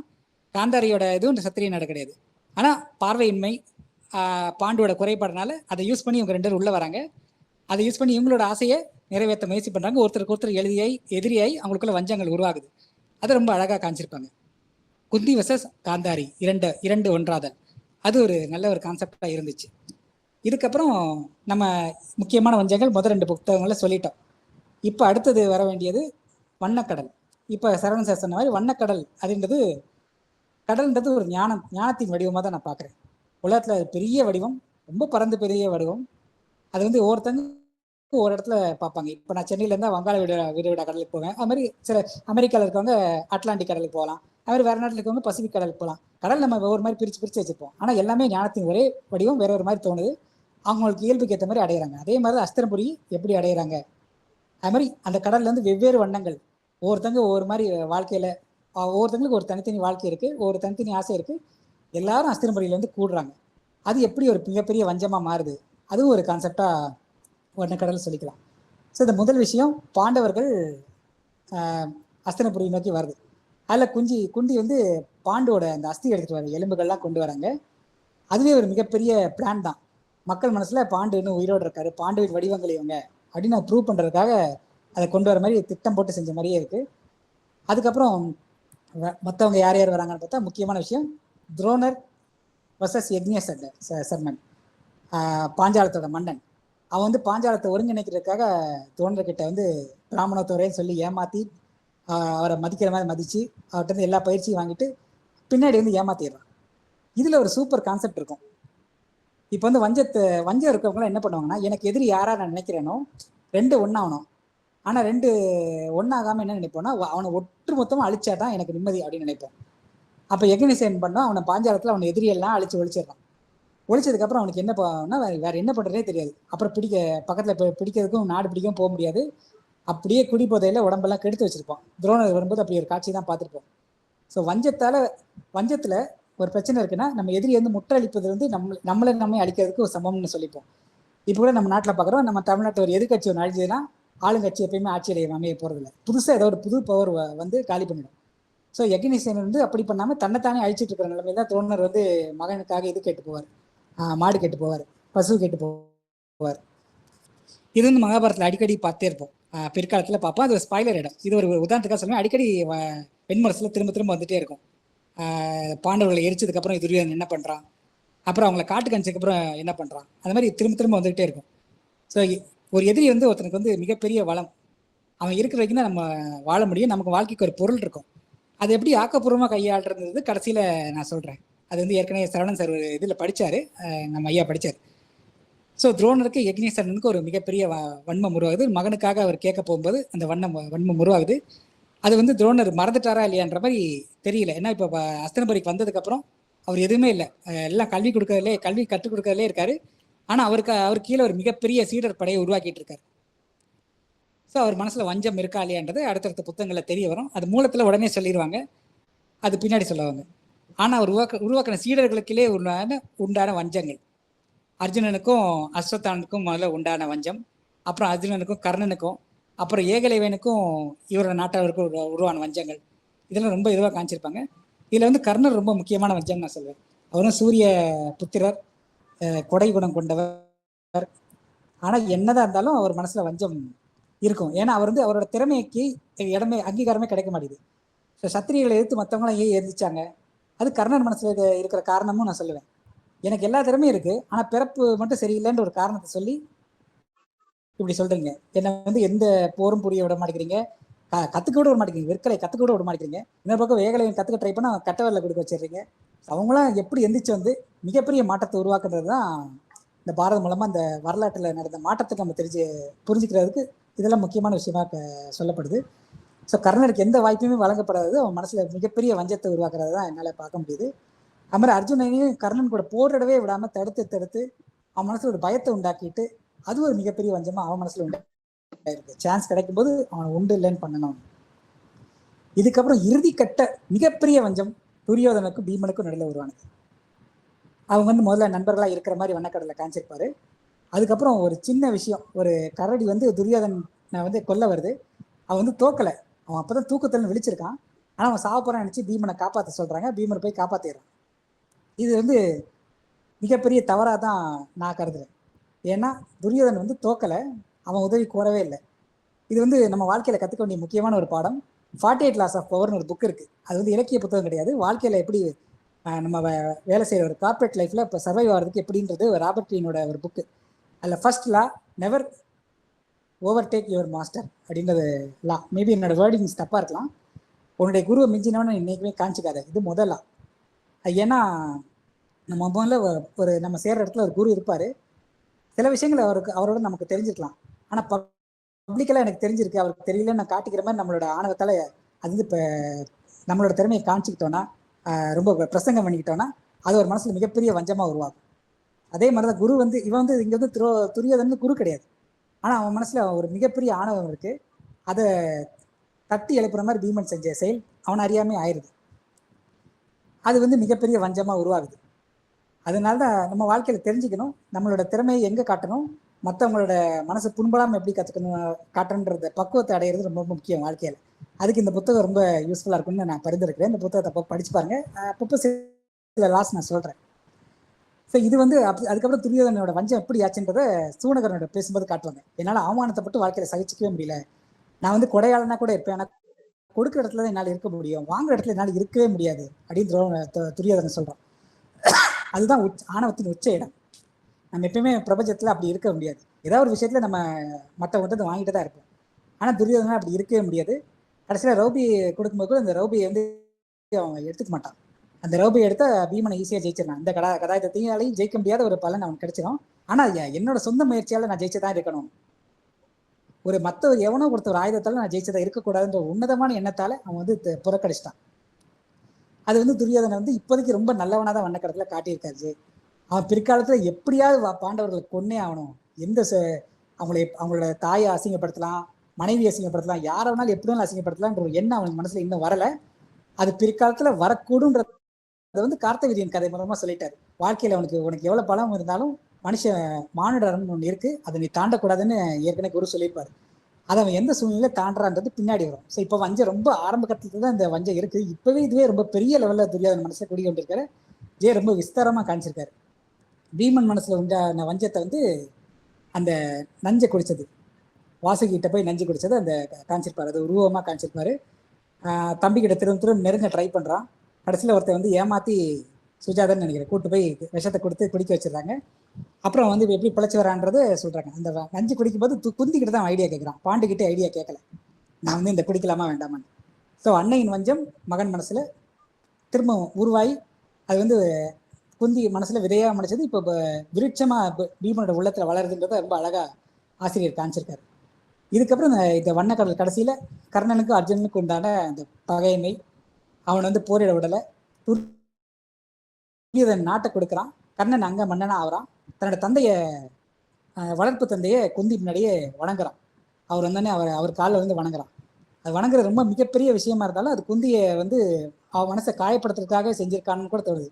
என்ன பிள்ளை தானே, என்ன வேண்டான்னு ஒதுக்கினல, நான் இவரை கூட அப்பாவா ஏற்றுப்பேன், ஆனால் உன்னை ஏற்றுக்கவே மாட்டேன், உன்னை புறக்கணிப்பேன்னு சொல்கிற மாதிரியே செருப்பால் அடித்த மாதிரி சொன்ன மாதிரி எனக்கு தெரியுது. ஸோ அது ஒரு வஞ்சத்தின் வெளிப்பாடாக இருக்கேன்னு சாஸ் இருக்குன்னு தோணுது. ஸோ இந்த வஞ்சங்கள்ன்றது அப்படிதான். அது வஞ்சங்கள் தேவையா இல்லையா அப்படின்னு நம்ம யோசிச்சுன்னா வஞ்சங்கள் தேவை. ஏன்னா சத்திரிய குணம் இருக்கவங்க அவங்களுக்குன்னு ஒரு சவால் இருந்தே ஆகணும். அந்த சவால் வந்து தனக்கு நிகராக ஒருத்தன் இருந்தால் தான் அவங்களால வளர முடியும், வாழ முடியும். ஸோ வஞ்சகன்றது உலகத்தோட முன்னேற்றத்துக்கு நிச்சயமாக தேவை. அது அளவுக்கு அதிகமாக போகும்போது தான் பிரச்சனை வரும். ஸோ வந்து வெண்முரசு நல்ல சரவணன் கிராடதன் ஒரு பகுதி ஒரு வரி வச்சார். நீ ஒருத்தங்கிட்ட தோத்துட்டேன்னா நீ அறியாத ஒன்றை சந்திச்சேன்னு அர்த்தம். ஸோ நீ கற்றுக்க முயற்சி பண்ணுன்றதை சொல்லுவார். அது வந்து ஒரு வஞ்சத்தால் இருக்கிறவன் தன்னோட எல்லையை மீறி போகாமல் இருக்குன்னா அதை நினச்சிக்கணும். ஒருத்தன் தோக்குறோன்னா நம்ம ஏதோ அறியாத ஒன்று சந்திச்சுக்கிறோம், அது என்னன்னு கற்றுக்க முயற்சி பண்ணோன்னா வாழ்க்கையில் முன்னேறுவோம். எதிரியையும் அழிச்சு புதுசாக நமக்கு தெரியாத எதிரிகளை உருவாக்க மாட்டோம். வாழ்க்கை வந்து சுமூகமாக போகும், நம்ம முன்னேறிட்டே போகும். இதுதான் வஞ்சத்தை வந்து ப்ராப்பராக கையாளுறதுக்கான வழின்னு நான் புரிஞ்சுக்கிட்டது இந்த வெண்முரசை படித்து. அதை நான் இங்கே சொல்லிக்கிறேன். ஸோ இந்த வஞ்சங்கள் எப்படி மக்களெல்லாம் இங்கே இருக்கிறவங்களெல்லாம் வண்ணக்கடலில் இங்கே சேர்ந்தவங்களாம் சேர்ந்து புதுசாக வஞ்சங்கள் இன்னும் மேலே உருவாகி வளர்ந்து குருஷேத்திரம்ன்ற இடத்தை நோக்கி போய் மிகப்பெரும் மாற்றத்தை உருவாக்க போகுதுன்றதை நம்ம வந்து வெண்முரசில் வாசிக்க போகிறோம். மகாபாரதத்தை கம்பேர் பண்ணி படிக்க போகிறோம். ஸோ இது வந்து இந்த காலத்தில் எப்படி அரசாங்கம் மாறுது அப்படின்னு நான் சொல்லும்போது, ஒரு எதிரி இல்லைன்னா புதுசாக ஒரு எதிரி உருவாகணுன்றதுக்கு காரணம் என்னென்னன்றது ஒரு சின்ன சின்ன உதாரணங்கள் சொல்கிறேன். இப்போ அமெரிக்கா ஈரானுக்கு வஞ்சம் இருக்குன்னு சொல்லுங்கள். ஒருவேளை ஈரான் அழிஞ்சுதுன்னா அந்த நாளைக்கு வந்து அமெரிக்காவும் இஸ்ரேலும் அதே இடத்துல எதிரியாக மாறலாம். இப்போ நண்பர்களாக ஒரே யூதர்களாக இருக்கவங்க ஒருவேளை ஈரான் அழிஞ்சு போயிடுச்சுன்னா அவங்களுக்குள்ள வணிக போட்டி வளர்ந்து அவங்க எதிரியாக மாறதுக்கு நிறைய சான்சஸ் இருக்குது. அதே மாதிரி ஒருவேளை ரஷ்யா அழிஞ்சதுன்னா அமெரிக்காவுக்கு சீனாவுக்கு மிகப்பெரிய பகை உருவாகலாம்.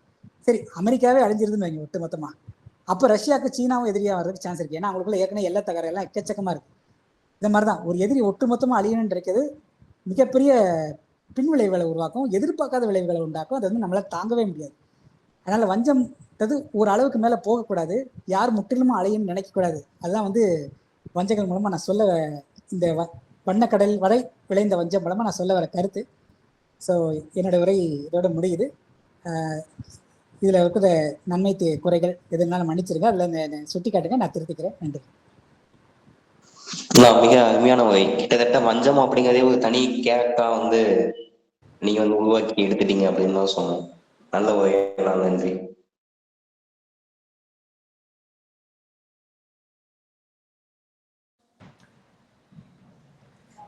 வணக்கம்ண்ணா. ஆக்சுவலாக ரொம்ப நல்லாவே இருந்துச்சு. கிட்டத்தட்ட நீங்கள் 3 புக்கையுமே தொகுத்த மாதிரி இருந்துச்சு. இதுக்காக மறுபடியும் படிச்சீங்களாண்ணா? இது எப்படி பண்ண முடிஞ்சுச்சு? அதான் நாங்களும் கற்றுக்கிடுவதற்காக கேட்குவோம். ஏன்னா மிக மிக நுணுக்கமான பாயிண்ட்ஸ் எல்லாமே நீங்கள் சொன்னீங்க. ஈவன் முதல் கணல்ல இருந்து அதுக்கப்புறம் மலைப்பாடல் இதுல இருந்து வஞ்சங்கிற டாபிக் எடுத்து ரொம்ப மைனூட்டான பாயிண்ட்லாம் உங்களால சொல்ல முடிஞ்சுச்சு. ஸோ அது எப்படி நீங்க தயார்படுத்துனீங்கன்னு சொன்னீங்கன்னா எங்களுக்கும் உதவியா இருக்கும்.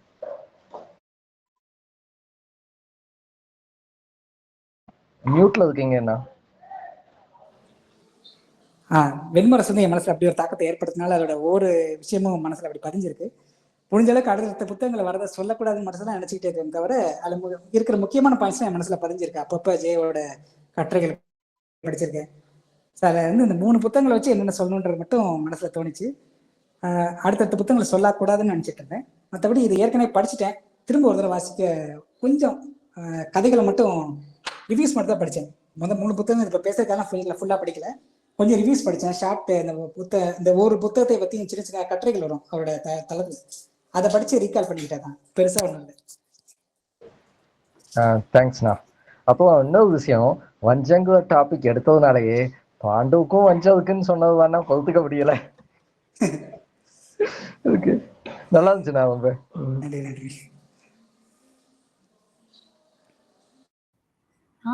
ஆமா, கர்ணனுக்கும் குந்தி மேல வஞ்சம் சொல்லிட்டாங்க. என்னால அதையும் ஆமாமா. இனிமே நெக்ஸ்ட் எல்லாமே இந்த அன்பு, லவ், வேற இந்த மாதிரியான பாசிட்டிவ் டாபிக் தான் எடுக்க வைக்கணும் உங்களை.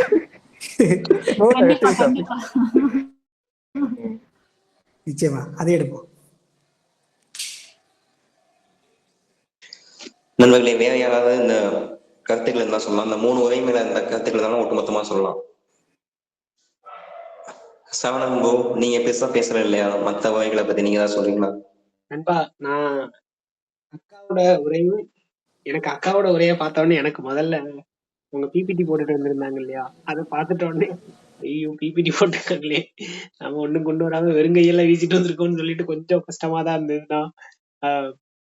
இதுக்காக அவங்க போட்ட ஒர்க்க அவங்க சொல்லும்போது எனக்கு வந்து இவங்க 2 பேருமே அரவிந்த் அண்ணாவும் சரி, ராஜி அக்காவும் சரி, அவங்க ஒரு பயங்கரமான அந்த ஈடுபாடு காமிக்கிறாங்கல்ல, அதுதான். நான் இங்க வந்து இவங்க 2 பேர்த்திட்டயும் தோத்ததா ஃபீல் பண்றேன். திரும்பவும் நான் சொல்றேன், நான் தோத்துட்டேன்.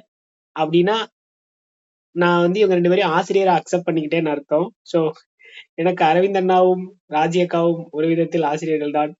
அக்கா, இன்னும் நான் உங்களிடம் கற்றுக்கொள்ள வேண்டும். அண்ணே அரவிந்த் அண்ணே, உங்கள்கிட்டயும் தான்.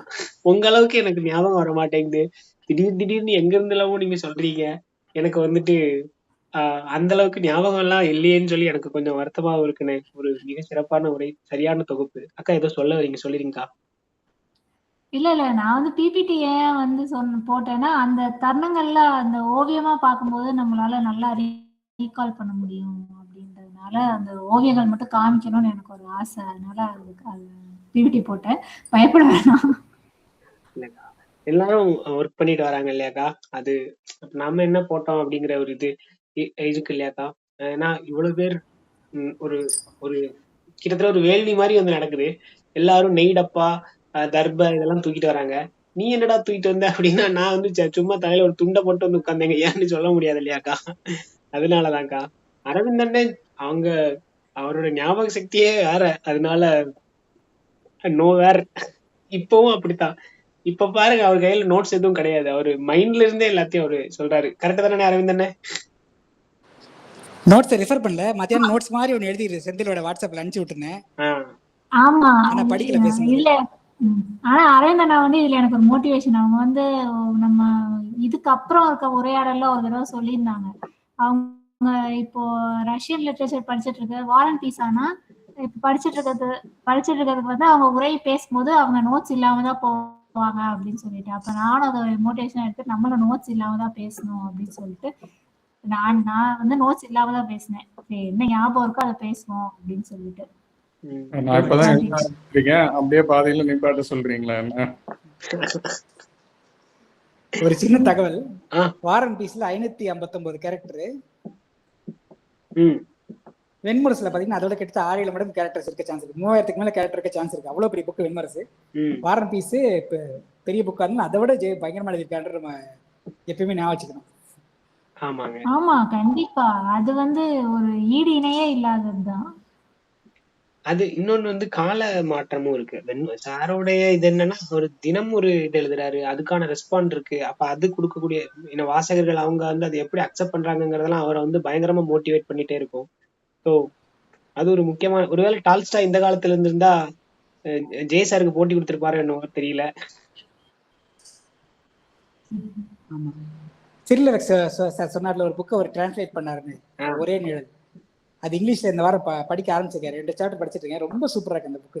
தமிழ்ல கிடைக்கல புக்கா, இங்கிலீஷ்ல ரொம்ப அருமையா இருக்குது. நண்பர்களே, எனக்கு இன்னொரு சின்ன இது என்னன்னா, அடுத்த வாரம் இவங்க செந்தில் ப்ரோ, இப்போ நம்ம மிச்ச இருக்கிற நண்பர்கள் எல்லாரும் அடுத்த வாரம் பேசுறாங்கன்னா அப்ப டைமிங் எப்படி? ஒரு ஆளுக்கு எவ்வளவு டைமிங் கொடுப்பீங்க? அண்ணா அதான் தெரியல. இப்ப 3 வகை தான் வந்து ஒரு வார்த்தைக்கே கரெக்டா இருக்கும்னு தோணுது. நான் கவிதாக்கா சொல்லும் போது கவிதாக்கா மேல கோவம்லாம் பட்டேன். இந்த 3 வகை தான் பேசணுமா, 5 பேசி ஆகணும் அப்படின்ட்டு. கேள்வி பதில் இல்லாம 3 வகை. அதான்ண்ணா நண்பர்களே, இதை வந்து பின்னாடி ரெக்கார்டிங் முடிச்சுட்டு கூட பேசணும் நண்பர்களே. இப்ப வந்து ஃபர்ஸ்ட் வந்து நம்ம இந்த அம்மா வந்து எப்படி முடிச்சு வச்சுக்கோம்.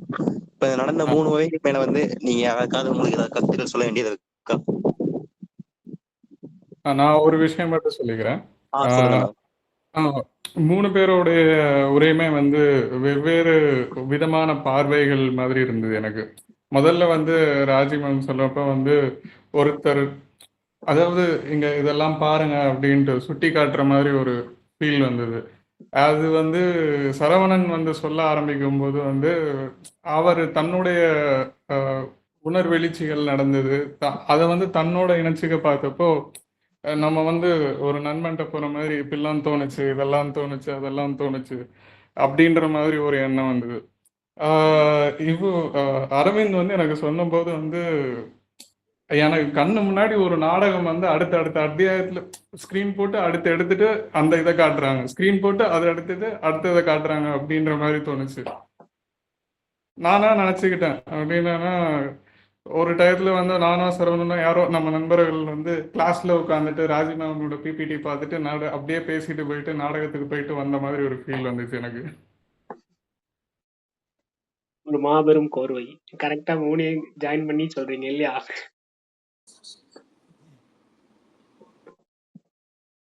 எனக்கு டைனோசர்கள் உலகம் வெளியில வந்து சுண்டலி மாதிரி தான் ஃபீல் ஆச்சு அண்ணா. இல்ல ஆக்சுவலா அரவிந்த் சொன்னதுக்குமே நாடகீய தருணங்கள் வச்சிருக்கலாம். அந்த டாபிக்லயும் அவர் பேசினது வந்து சூட் ஆகும். வஞ்சம் மாதிரி மிகப்பெரிய நாடக தருணம் எதுவும் இல்லை. அவர் சொன்ன நிகழ்வுகள் எல்லாமே அந்த இதுலயும் சூட் ஆன மாதிரி தான் இருந்தது. அரவிந்த், நான் தப்பா நான் சொல்லன்னு நினைக்கிறேன். நன்றி. ஆனா அரவிந்த் அண்ணா, அந்த மீதி 2 வகைகள் மீது வந்து உங்களுடைய கருத்துக்கள் ஏதாவது இருந்தா சொல்ல முடியுமா?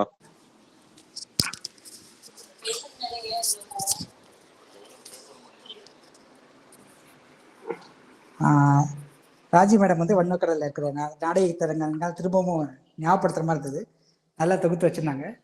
இந்த இளநாகன்றது வந்து ரொம்ப கொஞ்சம் டஃப்பான டாபிக் தான். அது சரவணன் சார் நல்லா 10 வகையான ஹெட்டிங்காக பிரித்து செஞ்சது ரொம்ப அருமையாக இருந்தது. இன்னொரு டாபிக் யாரோ பேச போறான்னு நினைக்கிறேன். இளநாகனின் பயணத்தின் ஊடாட்டம், அவர் சந்திச்ச ஞானங்கள், சந்திச்ச அவரோட குருக்கள் யார் யார், அது வந்து ரொம்ப எதிர்பார்ப்பா இருக்கு. இந்த சரவணன் சார் கேட்டோன்னே ரொம்ப எதிர்பார்ப்பு இருக்கு அந்த உரை எப்போ வரும்னு.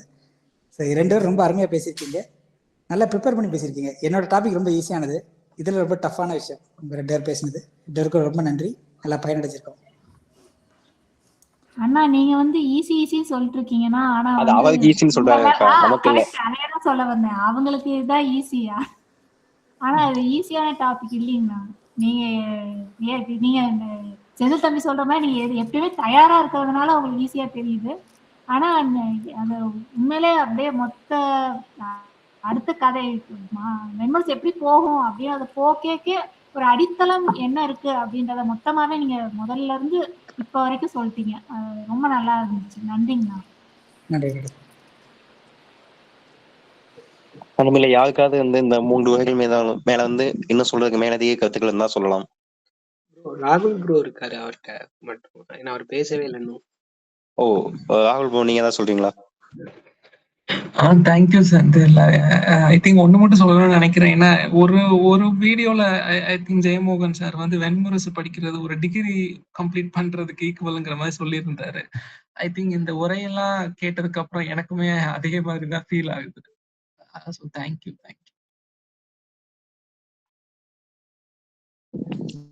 சுதா, நீ பேசவே இல்லை, நீ ஏதாவது சொல்றியா? நண்பா மியூட் எடுத்துடணும்னு நினைக்கிறேன். ஓகே, சுதன் வந்து வந்த உடனே தூங்கிட்டாப்லையோ, அதுல மீட்டிங்ல ஜாயின் பண்ணிட்டு. செய்யக்கூடிய ஆள் தான் தெரியல. ஹாஸ்டல்ல வார்டன் எதுவும் ரவுண்ட்ஸ் வருவாரா இருக்கும்னா உங்களுக்கு கேட்டக்கூடாதுன்னு நான் சுவிட்ச் ஆஃப் பண்ணி வச்சுட்டேன். அமைதியா கேட்டுட்டு இருக்கேன் ஹெட்செட் போட்டு. வார்டனுக்கு சப்போர்ட். ஓகே, திருமலை அண்ணா, கவிதாக்கா, நீங்க ஏதாவது சொல்றீங்களா?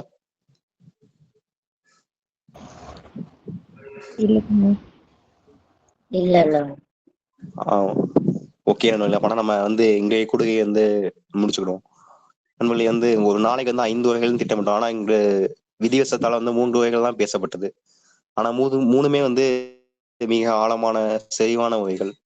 இந்த வகைகளை வந்து நம்ம டீகோட் பண்ணி புரிஞ்சுக்கிறதுக்கு அல்லது இன்னும் புரிஞ்சுக்கிறதுக்கு வந்து இன்னும் ஒரு வாரம் ஃபுல்லா ஆகும் அப்படின்னு தான் நினைக்கிறேன். அதே சமயம் வந்து அடுத்து பேசக்கூடிய நண்பர்கள் வந்து வரிசையா இருக்கும். எல்லாருக்குமே வந்து ஒரு சின்ன மெல்லிய பதட்டத்தையும் கொடுக்கக்கூடிய வகைகள். இனிமே அனைவருக்கும் நன்றி. இந்த மாதிரி வந்து சிறப்பா நடத்த உறுதுணையா இருந்ததுக்கு நன்றி நண்பர்களே.